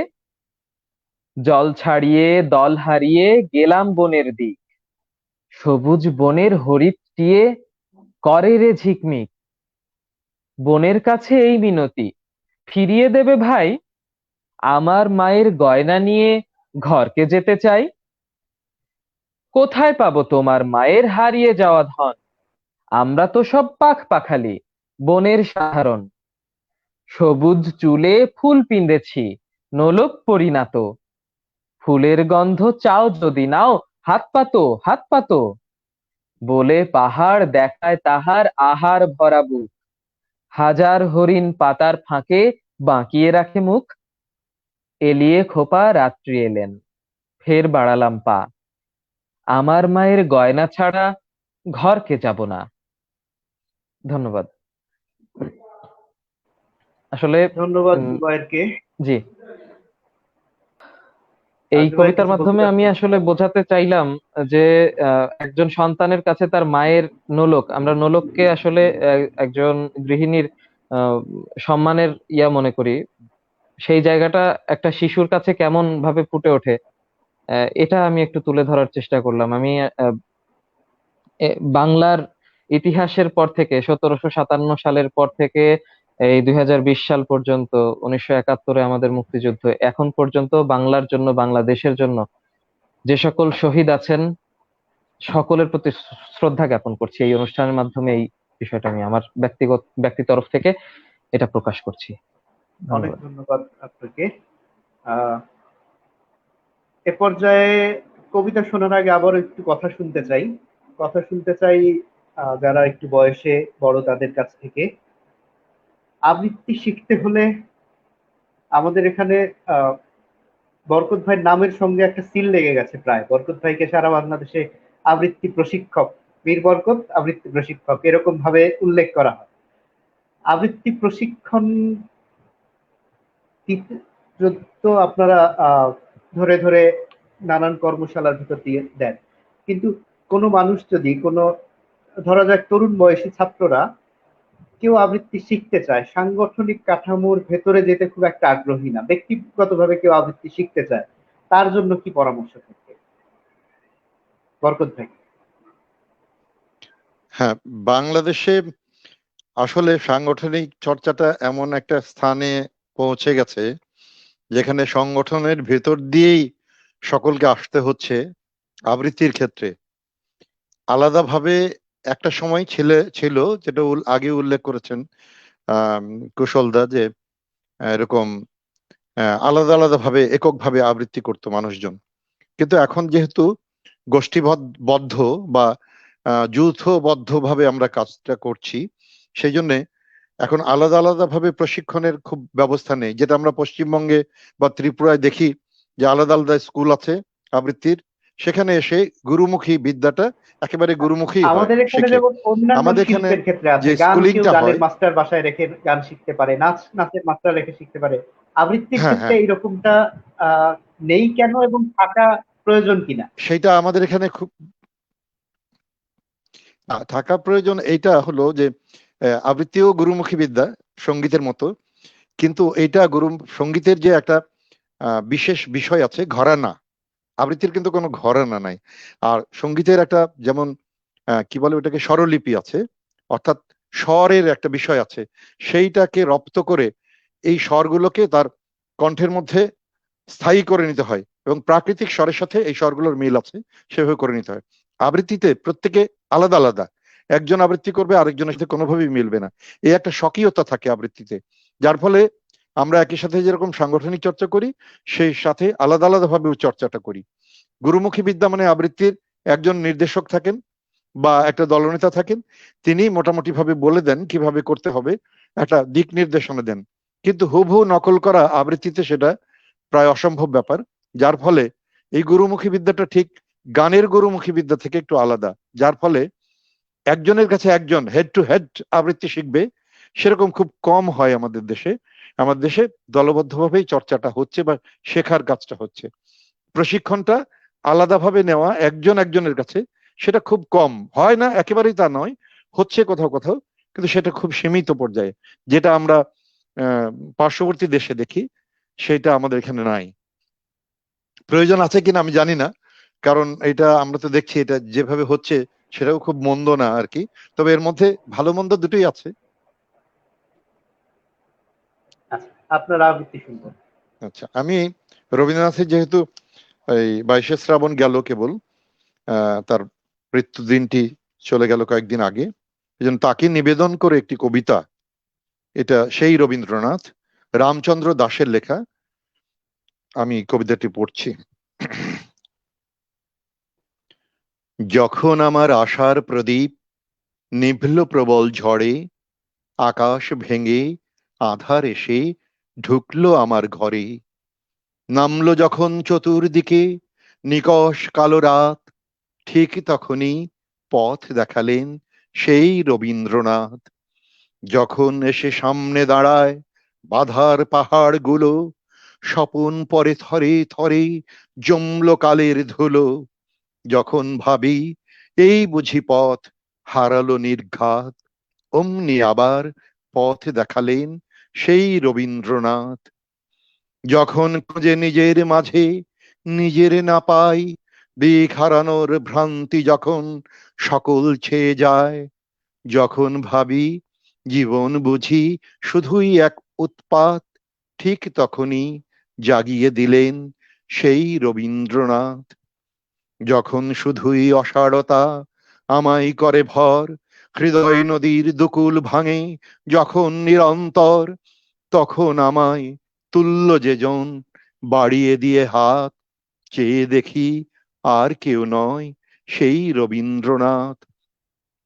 আমাদের এই জীবন জুড়ে কষ্ট আছে যত, আছে যত নষ্ট প্রহর, প্রাণ পোড়ানো ক্ষত, নিজের ভুলে যখন আশার দিন হয়েছে রাত, ভুল ভাঙিয়ে পথ দেখালেন সেই রবীন্দ্রনাথ। রবির রঙে রাঙিয়ে রঙিন মুগ্ধ মানস লোক, প্রাণ ভরিয়ে গান শুনিয়ে ভুলিয়ে সকল শোক, যাত্রাপথে চালিয়ে দিলেন মাথার পরে বুলিয়ে দিলেন আশীর্বাদের হাত। জীবন জোড়া আলোর প্রদীপ সেই রবীন্দ্রনাথ, জীবন জোড়া আলোর প্রদীপ সেই রবীন্দ্রনাথ। আলোর প্রদীপ সেই রবীন্দ্রনাথ, আসলে এই বাঙালির আলোর উৎস, আলোর প্রদীপ, বাঙালির বাতিঘর রবীন্দ্রনাথ। আমরা আলম ভাইয়ের কাছে একটু কম যাওয়া হচ্ছে আমাদের, কারণ আলম ভাই কবিতা শোনানোর প্রস্তুতি নিয়ে নাই আজকে আমাদের কাছে। আলম ভাই যেহেতু কবিতা কম শোনাতে চান নাই, সে কারণে আলম ভাইয়ের কাছে আমরা খুবই কম যাচ্ছি। তবু এ পর্যায়ে একটু আলম ভাইয়ের কাছ থেকে আমরা শুনবো শিশুদের নিয়ে কাজের যে অভিজ্ঞতা, সেখান থেকে আপনারা যখন শিশুদেরকে নিয়ে কাজ করেন, ধরেন আবৃত্তি নিয়েই কাজ করছেন, তখন শিশুকে আসলে আপনারা সেই আবৃত্তি শেখানোর মধ্য দিয়ে কি দিতে চান? মানে একটা শিশু একটা ছড়া শিখে কি লাভ, বা একটা শিশু একটা কবিতা শিখে কি লাভ, কেন আপনি ছড়া শেখাচ্ছেন বা কেন কবিতা শেখাচ্ছেন, এই বিষয়ে একটুখানি। আচ্ছা, আমি শোয়েব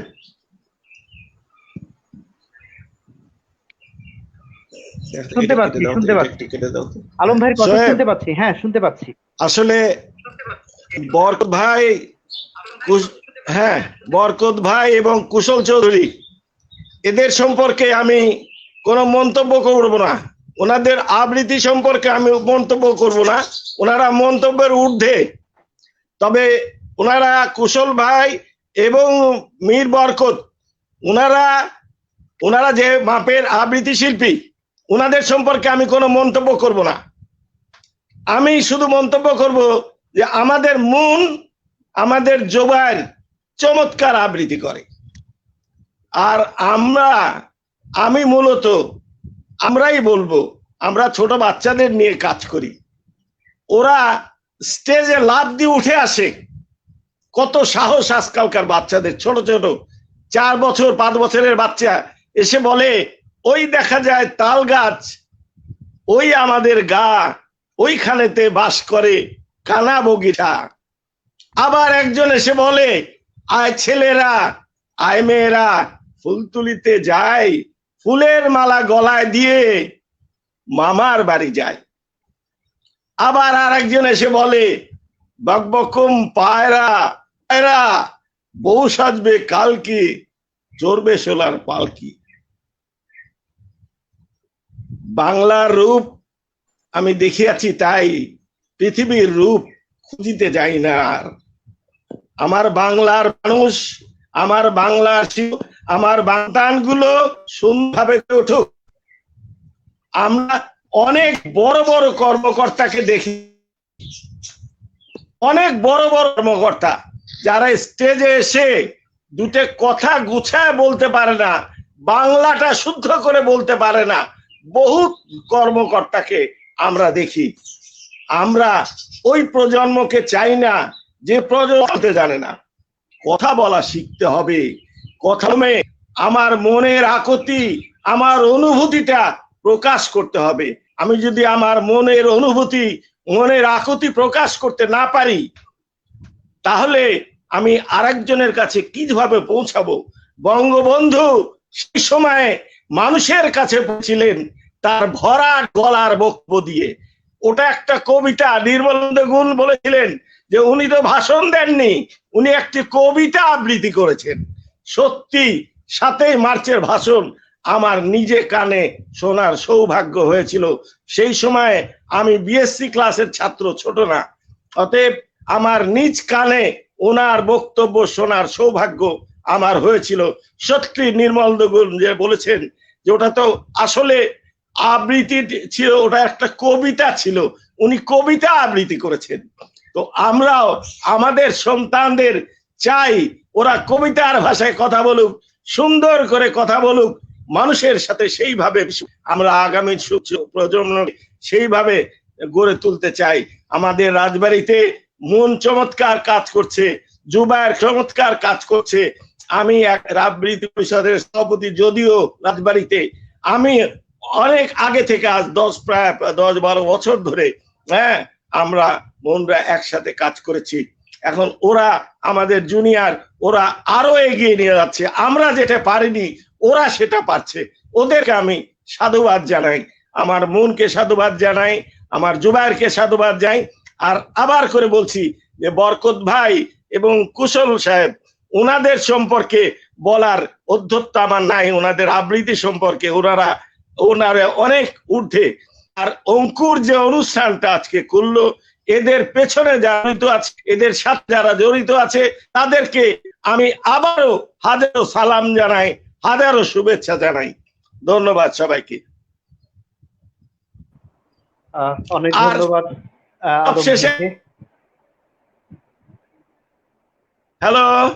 হ্যালো, আমি সবশেষে আরেকটি কথা বলতে চাই। আমার রাজবাড়িতে বরকত ভাই সহ, কুশল চৌধুরী সহ সবাইকে আমন্ত্রণ থাকলো, এখানে রাজবাড়িতে আসার জন্য আমন্ত্রণ থাকলো। মন থাকবে, জুবায়ের থাকবে, তাদেরকে রিসিভ করবে তারা। আমি এরকম একটা আশা নিয়ে থাকলাম যে পরিস্থিতি স্বাভাবিক হয়ে আসবে। আপনাদের রাজবাড়িতে আমন্ত্রণ জানাচ্ছি, আপনারা রাজবাড়িতে আসবেন এবং আমার বিশ্বাস রাজবাড়ি আসলে আপনারা মুগ্ধ হবেন। মনের কাজ দেখে, জুবায়ের কাজ দেখে আমার প্রতিষ্ঠানে এসে আপনারা মুগ্ধ হবেন, আপনাদের ভালো লাগবে। এবং আমাদের রাজবাড়ি ছোট শহর, সুন্দর শহর, আমরা মিলেমিশে থাকি, আমাদের মধ্যে হিংসা নাই, আমাদের মধ্যে বিদ্বেষ নাই, যতই হিংসা যতই বিদ্বেষ থাকুক এখানে আমরা মানিয়ে নেওয়ার চেষ্টা করি। মানুষের যেমন হাতটা আঙ্গুল সমান এক সমান হয় না, মানুষও সবাই সমান হয় না। তো আমরা চেষ্টা করি সবাই মিলেমিশে থাকার, সবাইকে আপন করে নেওয়ার, এবং সাংস্কৃতিক কর্মী যারা তাদের মনে হয় এটাই উচিত সবাইকে আপন করে নেওয়া। আমরা সবাইকে আপন করতে জানি, আমরা সবাইকে আপন করতে চাই। তো শোয়েবকে আবার আমি ধন্যবাদ দিচ্ছি, আবার ধন্যবাদ বরকত সাহেবকে ধন্যবাদ জানাচ্ছি, কুশল সাহেব, যে আপনারা রাজবাড়িতে আসেন। আমাদের মন, আমাদের জুবায়ের, আমি আপনাদের অপেক্ষায় থাকলাম। ধন্যবাদ সবাইকে। অনেক ধন্যবাদ আলম ভাইকে। রাজবাড়িতে আমরা নিশ্চয়ই আসবো। রাজবাড়ি আমারও অসংখ্যবার যাওয়া হয়েছে। আমার ধন্যবাদ ভাইকে। আমি হ্যাঁ, একটু হ্যাঁ, শোয়েবের নিশ্চয়ই। কাছ থেকে হ্যাঁ, হ্যাঁ, শোয়েব, কুশল ভাই বলেন।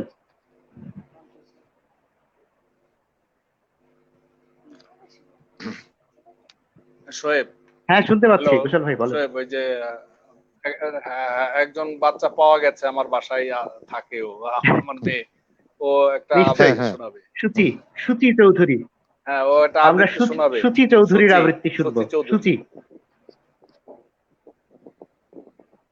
হ্যাঁ, হ্যাঁ, হ্যাঁ, হ্যাঁ, হ্যাঁ। শুনি ওর, বলো তুমি।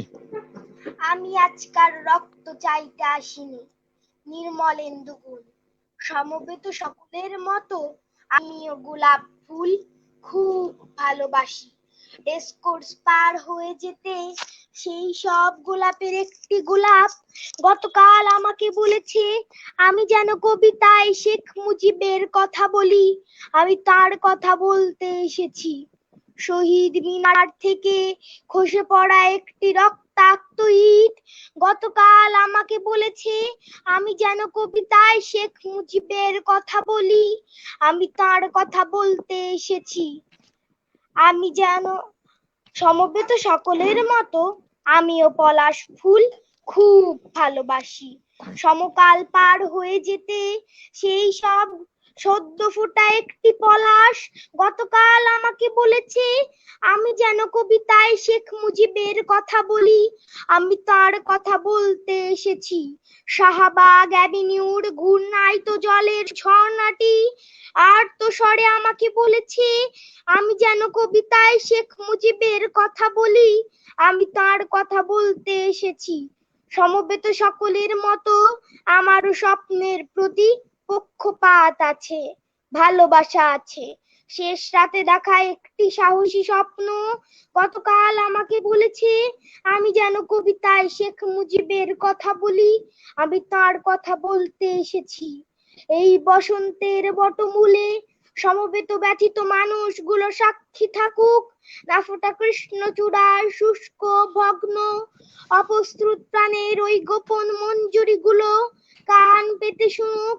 আসন্ন সন্ধ্যার ওই কালো কোকিলটি জেনে যাক আমার পায়ের তলার পূর্ণ মাটি ছুঁয়ে আমি আজ সেই গোলাপের কথা রাখলাম, আজ সেই পলাশের কথা রাখলাম, আজ সেই স্বপ্নের কথা রাখলাম। আমি আজকার রক্ত চাইতে আসিনি, আমি আমার ভালোবাসার কথা বলতে এসেছিলাম।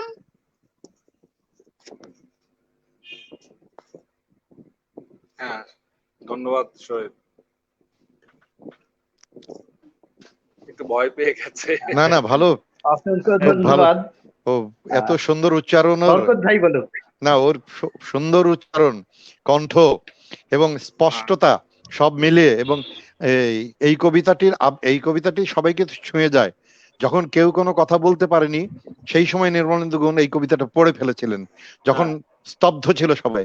তো ও এই কবিতাটা পড়েছে এবং এত ভালো করে আবৃত্তি করেছে, এবং তার স্পষ্টতা আমাকে খুব মুগ্ধ করলো, খুব ভালো লেগেছে। ওকে অনেক ধন্যবাদ। এবং এই সুযোগটা যে আমরা পেলাম তার কবিতাটা শোনার, এই জন্য আমি কুশলদাকেও ধন্যবাদ জানাচ্ছি, শোয়েবকেও ধন্যবাদ জানাচ্ছি এই সুযোগ করে দেওয়ার জন্য। আরেকটা কথা হলো যে এখানে জুবাইয়ের কথা এসেছে, অনেক ধন্যবাদ। আর জুবাইয়ের মন, আমি সবার কবিতা শুনলাম। আচ্ছা, আমি দু একটা কথা বলে নিই। হ্যাঁ। অনেকের মধ্যে এখন সুপিরিয়রিটি কমপ্লেক্স থাকে একটা, যে ঢাকায় যারা থাকে তারা ভালো বোধহয় করে, আর মফস্বল বলতে ঢাকার বাইরে যারা বিভিন্ন জেলা শহরে বা বিভাগীয় শহরে তারা হয়তো ভালো আবৃত্তি করে না, কিন্তু তারা এখন এই প্রযুক্তির কারণে সব ফাঁস হয়ে যাচ্ছে কোথায় ভালো আবৃত্তি কে করে আর কে করে না।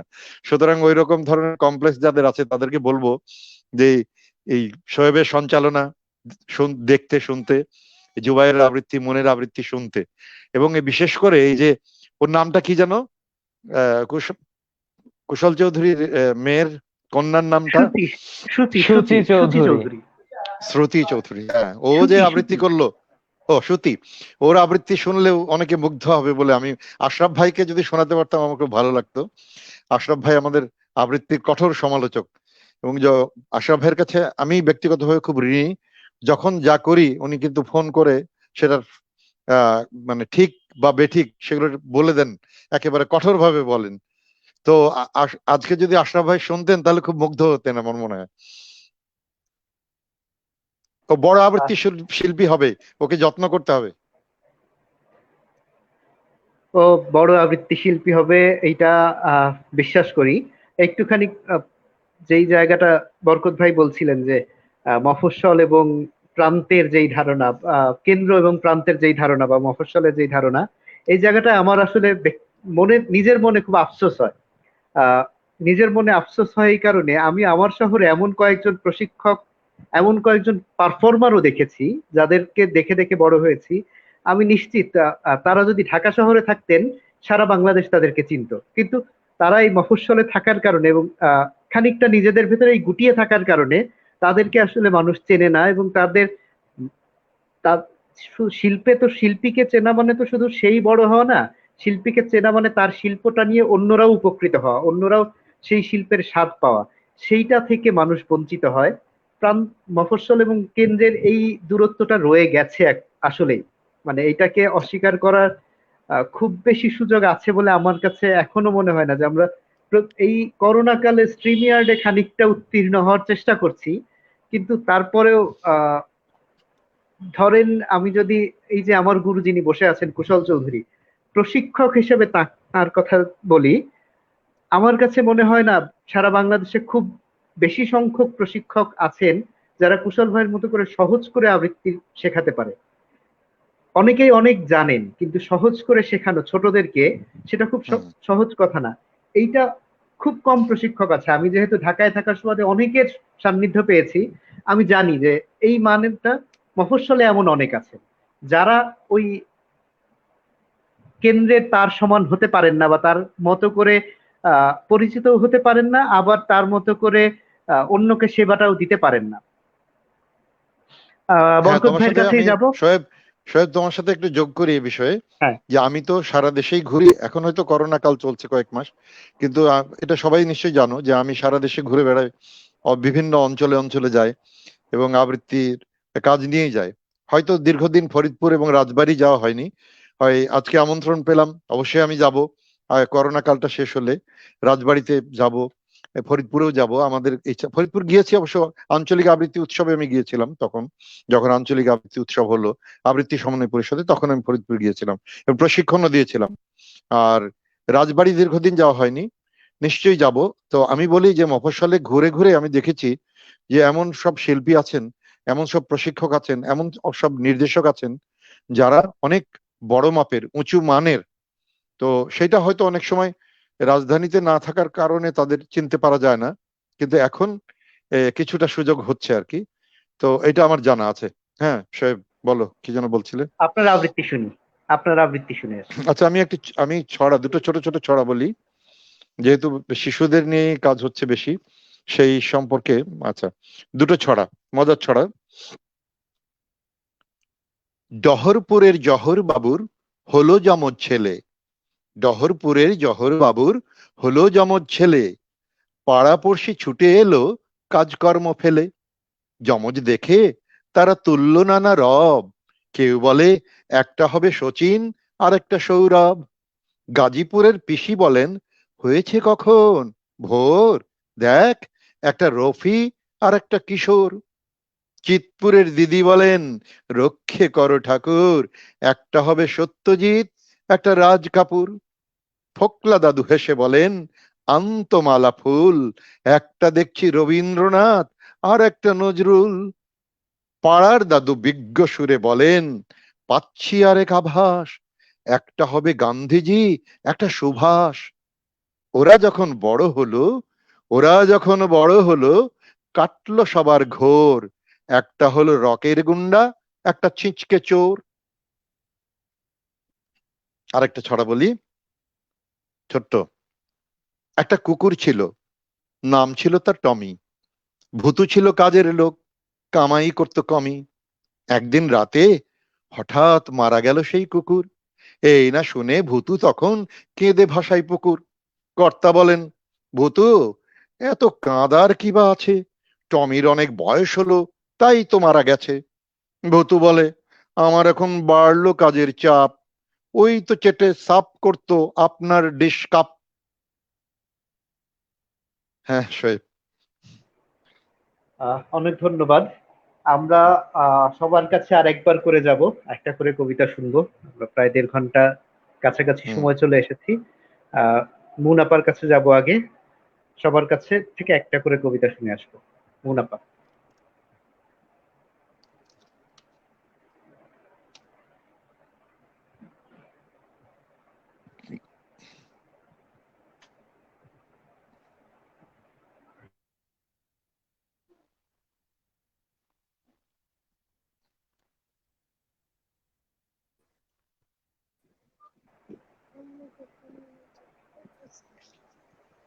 প্রযুক্তি একটুখানি ঝামেলা করেছে, মুনাপার শুরু থেকে শুরু করেন। যেহেতু 22শে শ্রাবণ গেল, সেই কারণে রবীন্দ্রনাথ নিয়ে আমি আমার শেষ কবিতাটা করতে চাই। পড়ছি রবীন্দ্রনাথ ঠাকুরের এক গায়ে। আমরা দুজন একটি গায়ে থাকি, সেই আমাদের একটি মাত্র সুখ। তাদের গাছে গায়ে যে দোয়েল পাখি, তাহার গানে আমার নাচি বুক। তাহার দুটি পালন করা ভেড়া চড়ে বেড়ায় মোদের বটমূলে। যদি ভাঙে আমার ক্ষেতের বেড়া, কোলের পরে নেই তাহারে তুলে। আমাদের এই গ্রামের নামটি খঞ্জনা, আমাদের এই নদীর নামটি অঞ্জনা। আমার নাম তো জানে গায়ের 5 জনে, আমাদের সেই তাহার নামটি রঞ্জনা।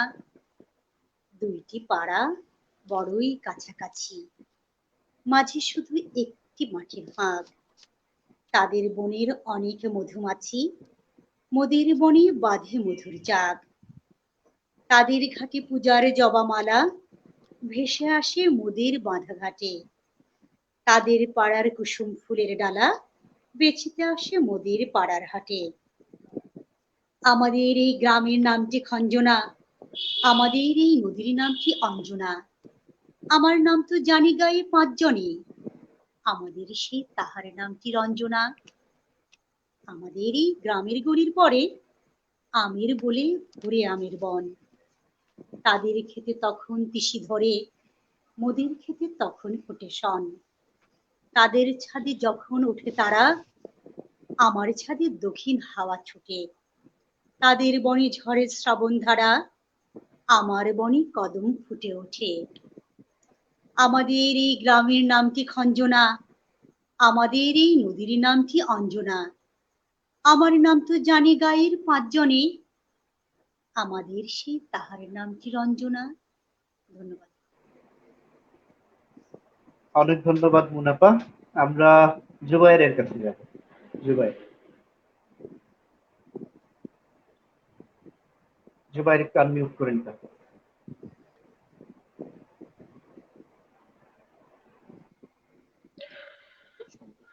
নুরুল হক আলম আঙ্কেলের কথার সুর ধরে আমি এই কবিতাটা পড়তে চাচ্ছিলাম। মীর বরকত স্যার আছেন, কুশল ভাইয়া আছেন, শোয়েব ভাইয়া আছেন, সবাইকে এবং দেশের অন্যান্য প্রান্তে যারা আছেন পদ্মাপাড়ের রাজবাড়িকে দেখতে আসার আমন্ত্রণ জানাই সবাইকে। পড়ছি আবু হেনা মোস্তফা কামালের ছবি। আপনাদের সবার জন্য এই উদার আমন্ত্রণ। ছবির মতো এই দেশে একবার বেরিয়ে যান, অবশ্য উল্লেখযোগ্য তেমন কোনো মনোহারী স্পট আমাদের নেই, কিন্তু তাতে কিছু আসে যায় না। আপনার স্থিত সঞ্চয় থেকে উপচে পড়া ডলার, মার্ক কিংবা স্টার্লিং এর বিনিময়ে যা পাবেন, ডাল্লাস অথবা মেনফিস অথবা ক্যালিফোর্নিয়া তার তুলনায় শিশুতোষ। আসুন, ছবির মতো এই দেশে বেরিয়ে যান। রঙের এমন ব্যবহার, বিষয়ের এমন তীব্রতা আপনি কোনো শিল্পীর কাজে পাবেন না। বস্তুত শিল্প মানেই নকল, নয় কি? অথচ দেখুন, এই বিশাল ছবির জন্য ব্যবহৃত সব উপকরণ অকৃত্রিম। আপনাকে আরো খুলে বলি, এটা অর্থাৎ আমাদের এই দেশ, এবং আমি যার পর্যটন দপ্তরের অন্যতম প্রধান, আপনাদের খুলেই বলি, সম্পূর্ণ নতুন একটি ছবির মতো করে সম্প্রতি সাজানো হয়েছে। খাঁটি আর্য বংশোদ্ভূত শিল্পীর কঠোর তত্ত্বাবধানে ৩০ লক্ষ কারিগর দীর্ঘ ৯টি মাস দিন রাত পরিশ্রম করে বানিয়েছেন এই ছবি। এখনো অনেক জায়গায় রং কাঁচা, কিন্তু কি আশ্চর্য গাঢ়, দেখেছেন? ভ্যান গগ, যিনি আকাশ থেকে নীল আর শস্য থেকে সোনালি তুলে এনে ব্যবহার করতেন, কখনো শপথ করে বলতে পারি এমন গাঢ়তা দেখেননি। আর দেখুন, এই যে নরমুন্ডের ক্রমাগত ব্যবহার, ওর ভেতরেও একটা গভীর সাজেশন আছে। আসলে ওটাই এই ছবির, অর্থাৎ এই ছবির মতো দেশের থিম। সবাইকে আমন্ত্রণ। ধন্যবাদ। যাবো যাবো। অনেক অনেক ধন্যবাদ। রাজবাড়ী আমার নানা বাড়ি। রাজবাড়ী আমার নানা বাড়ি, আমি অসংখ্যবার গিয়েছি। রাজবাড়িতে এখন যেই সাংগঠনিক বিতর্ক চর্চা হয়,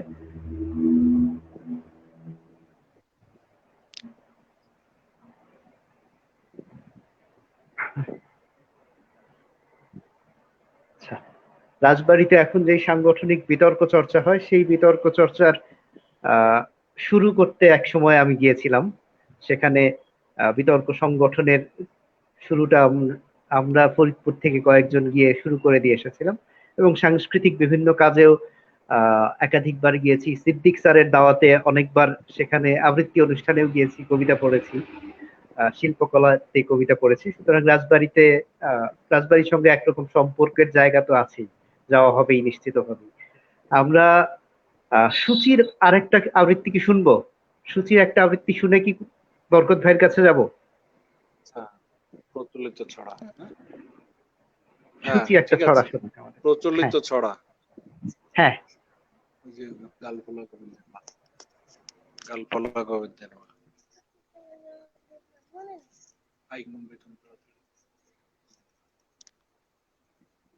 বলো। আইকম বেইকম তাড়াতাড়ি যদু মাস্টার শ্বশুর বাড়ি রেল গম ঝমাঝম পা পিছলে আলুর দম তাই নাই রে না নাই রে নাই রে না ওপেন টিবাইস্কোপ 910 টেস্কোপ চুলটা না বিবিয়ানা লাইট টুবার বুলবু টুকানা লাট বলেছে যেতে পান সুপারি খেতে পানের ভেতর মরিচ বাটা স্প্রিং এর চাবিয়াটা যার বাংলেলু বালা গলায় দিলাম মুক্তার মালা। ধন্যবাদ। অসংখ্য ধন্যবাদ সূচিকেও, অসংখ্য ধন্যবাদ। আমরা মানে ভবিষ্যতের একজন আবৃত্তি শিল্পী পাচ্ছি। এখন সে শিশু শিল্পী, নিশ্চিতভাবে বড় শিল্পীও আমরা পাবো তার ভেতরে দিয়ে। আমরা বরকত ভাইয়ের কাছে যাব, কবিতা শুনবো, সাথে একটুখানি তরুণদের জন্য যারা নতুন আবৃত্তি করতে চায় বা করছি কিছুদিন ধরে, তাদের জন্য একটুখানি বলবেন হচ্ছে কবিতা নির্বাচন বিষয়। আমাদের কেন এই প্রশ্ন করছি তার একটু প্রেক্ষাপট বলি, যে আমার একটা খারাপ লাগা আছে। আমার খারাপ লাগাটা হচ্ছে, আমরা আবৃত্তি শুনে এবং আবৃত্তি করতে যে, এমনকি সাংগঠনিক আবৃত্তি চর্চার ভেতরেও অধিকাংশ সময় কিছু চেনা কবিতার বাইরে যেতে দেখি না। মানে কবিতা নির্বাচনেও যেন আমাদের একরকম ভয় আছে, আমরা যেন জনপ্রিয় কবিতা দিয়েই টিকে থাকতে চাই, নিজে কোনো দায়িত্ব নিতে চাই না। এই বিষয় নিয়ে একটু আপনার মতামত, বক্তব্য জানাবেন, এবং তারপরে আপনার কবিতা শোনাবেন। সে আপনার কবিতার পরে আমরা সভাপতির বক্তব্য দিয়ে অনুষ্ঠান শেষ করব। হ্যাঁ, শোয়েব, আসলে এই বিষয়টি আমিও লক্ষ্য করেছি যে বেশিরভাগ আবৃত্তি শিল্পী বা অনেকেই পরিচিত কবিতাগুলো করেন এবং নতুন কবিতার বাছাই করা, নতুন কবিতা নির্বাচন করা, সে বিষয়টাতে যেতে চান না, যে কোনো কারণে হোক।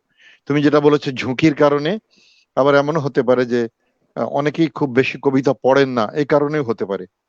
তো আমি বলবো যে কবিতা যত বাছাই নতুন নতুন হবে, শুধু কবিতা না, যে কোনো কিছুই আমরা আবৃত্তিতে নিয়ে আসতে পারি, যা রচনা, যে কোনো এমনকি রবীন্দ্রনাথের চিঠিও তো আমরা আবৃত্তি করি, তাই না, ছিন্নপত্র থেকে, তো করতে পারি। সেই বাছাইটি যেন নিত্য নতুন হয় এবং সেটা যেন বৈচিত্র্য আসে, সেই বিষয়টা খুবই প্রয়োজন। কিন্তু কেন যেন এটা অনেকেই করতে চান না। আমি সবাইকে বলবো, বিশেষ করে তরুণদের জন্য বলবো, যে তারা যেন কবিতা পড়ে, কবিতা বাছাই করে। এখন তো সুবিধা আছে, কবিতা চট করে পেয়ে যাওয়া যায় নেটের কারণে, যেখানে আমরা এই প্রযুক্তিতে সুবিধা আছে, সার্চ দিলেই অনেক কবিতা পেয়ে যাওয়া যায়, সেটাও একটা সুবিধা। আবার বইও পড়তে হবে, কবিতার বই। আর কবিতা নির্বাচন করে নতুন নতুন কবিতা নতুন নতুন ভাবে তৈরি করে উপস্থাপন করাটা খুবই জরুরি, এটা তরুণদের বলবো। আমি আবার সেই ছড়াতেই থাকছি, যেহেতু শিশুদের নিয়ে আজকে আমিরুল ইসলামের ছড়া এবং সাহেলি মেতুলের ছড়া মিলে একটি ছড়া, দুটো মিলে একটা কোলাজ, আমাদের মুক্তিযুদ্ধে শিশুদের অংশগ্রহণ, সেইটি এখানে বিবৃত করা হয়েছে ছোট্ট। সবাই বলে ছেলে ছেলে, মেয়ের কথা নাই, যুদ্ধ জয়ের গল্প গাথায় মেয়ের কথা চাই। ইতিহাসের ধূসর পাতায় তার কথা জানলাম, রূপসা নদীর তীরে আবাস, কি জানো তার নাম। নামহীনা সেই ছোট্ট মেয়ে, দেখতে এতটুকু, মুক্তি সেনা ভাইরা তাকে ডাকতো সোনা খুকু।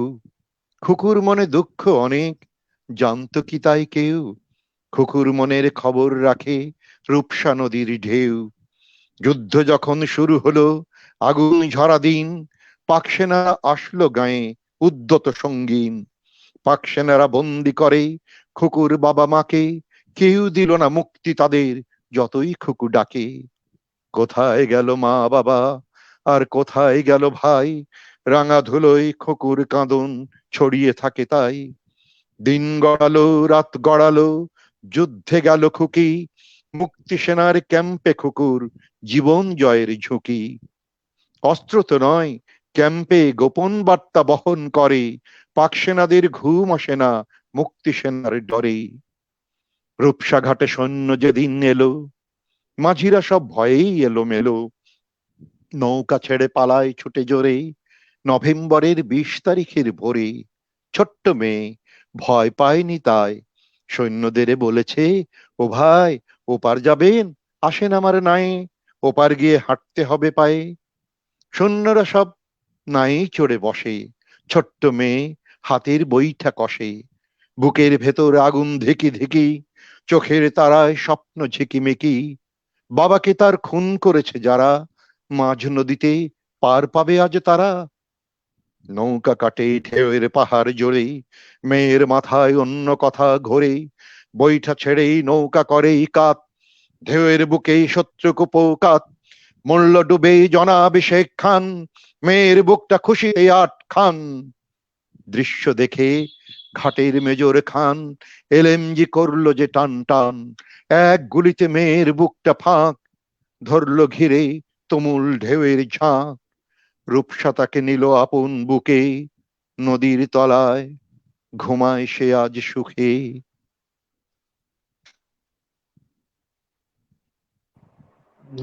অনেক ধন্যবাদ বরকত ভাইকে। এবং আজকে যারা আমাদের আহ্বানে এসেছেন, রাজবাড়ী জেলা, বিশেষ করে রাজবাড়ী জেলার অংশগ্রহণ প্রতিনিধিত্ব ছিল আজকে। আগামী পর্বে হয়তো আমরা আরো কোনো জেলা, শরীয়তপুর, গোপালগঞ্জ, এরকম কোনো জেলা নিয়ে আগামী 7 দিন পরে আবার উপস্থিত হব। এ পর্যায়ে আমি আমাদের সভাপতি কুশল চৌধুরীর কাছে যাব। কুশল ভাই কাছ থেকে শুনবো।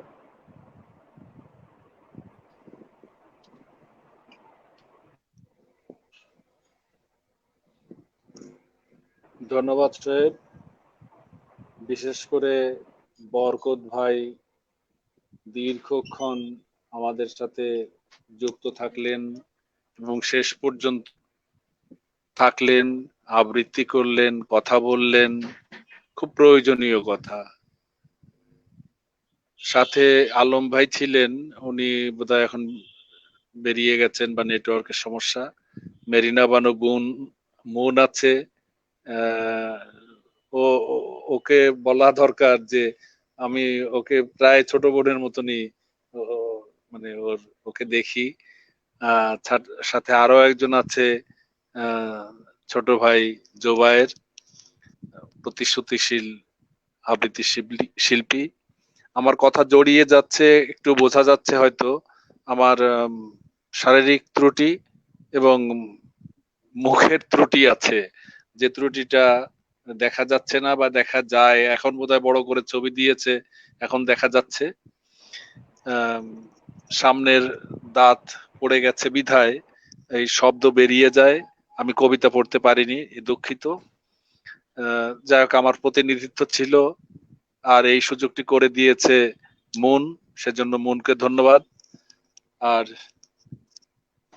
বিশেষ কোনো কথা নয়, যে কথা শেষ করলেন আমাদের শ্রদ্ধেয় বরকত ভাই, যে আমরা যেন শিল্প চর্চায় আসি, কোনটা কোথায় নির্বাচন করতে হবে। আমরা যারা এই পারফর্মিং আর্টের সাথে যুক্ত আছি, তারা সেই আমাদের কথা বলার জায়গাগুলো সঠিক জায়গায় সঠিক কথাটি বলতে পারি, সেই নির্বাচনটা যেন আমরা করতে পারি। বিশেষ করে আরেকটি কথা উনি বললেন যে রবীন্দ্রনাথের চিঠি, সেটিও আবৃত্তি করা যায়। আমি বরকত ভাইয়ের সাথে সুর মিলিয়ে আরো একটু এগিয়ে বলতে চাই যে আমরা বোধহয় সবকিছুই আবৃত্তি করতে পারি, সেটা প্রবন্ধ হোক, ছোট গল্প হোক, নাটক তো আবৃত্তি করি আমরা। আর শুধুমাত্র কবিতা ছন্দ হলে সুবিধা হয় আবৃত্তি করতে, সেই ছন্দটা আসলে আমাদের জানা হয়ে ওঠে না, যেটা বরকত ভাই বোধহয় আমার সাথে একমত হবেন যে একটি কবিতা পড়তে গেলে, যেমন উনি শেষে এই যে কবিতাটি পড়লেন, বা প্রত্যেকটা কবিতাতেই যে ছন্দ ছিল, বোঝা যাচ্ছে যে কোন ছন্দের কবিতা উনি পড়ছেন, এইটা বুঝতে হবে। একটি কবিতা নির্মাণ করতে গেলে ছন্দটা জানতে হবে, অনেক কিছুই জানতে হয়। যাই হোক, তার ভিতরে ছন্দটা হচ্ছে প্রধান, যে কবিতা তো ছন্দের খেলা, সেটা জানতে হয়।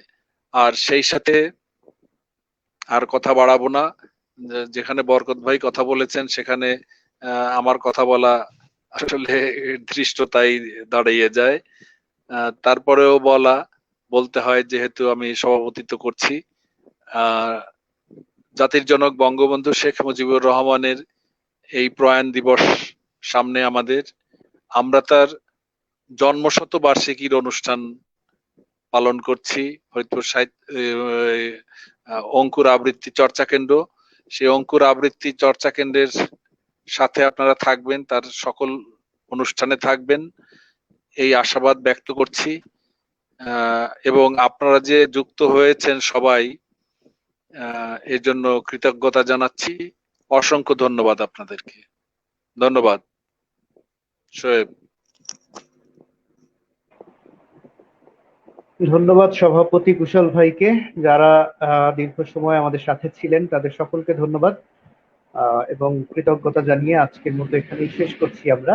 আগামী পর্বে আবার অন্য অতিথিদের নিয়ে, অন্য শিল্পীদের নিয়ে সকলের সঙ্গে দেখা হবে আগামী 7 দিন পরে। সকলকে ধন্যবাদ।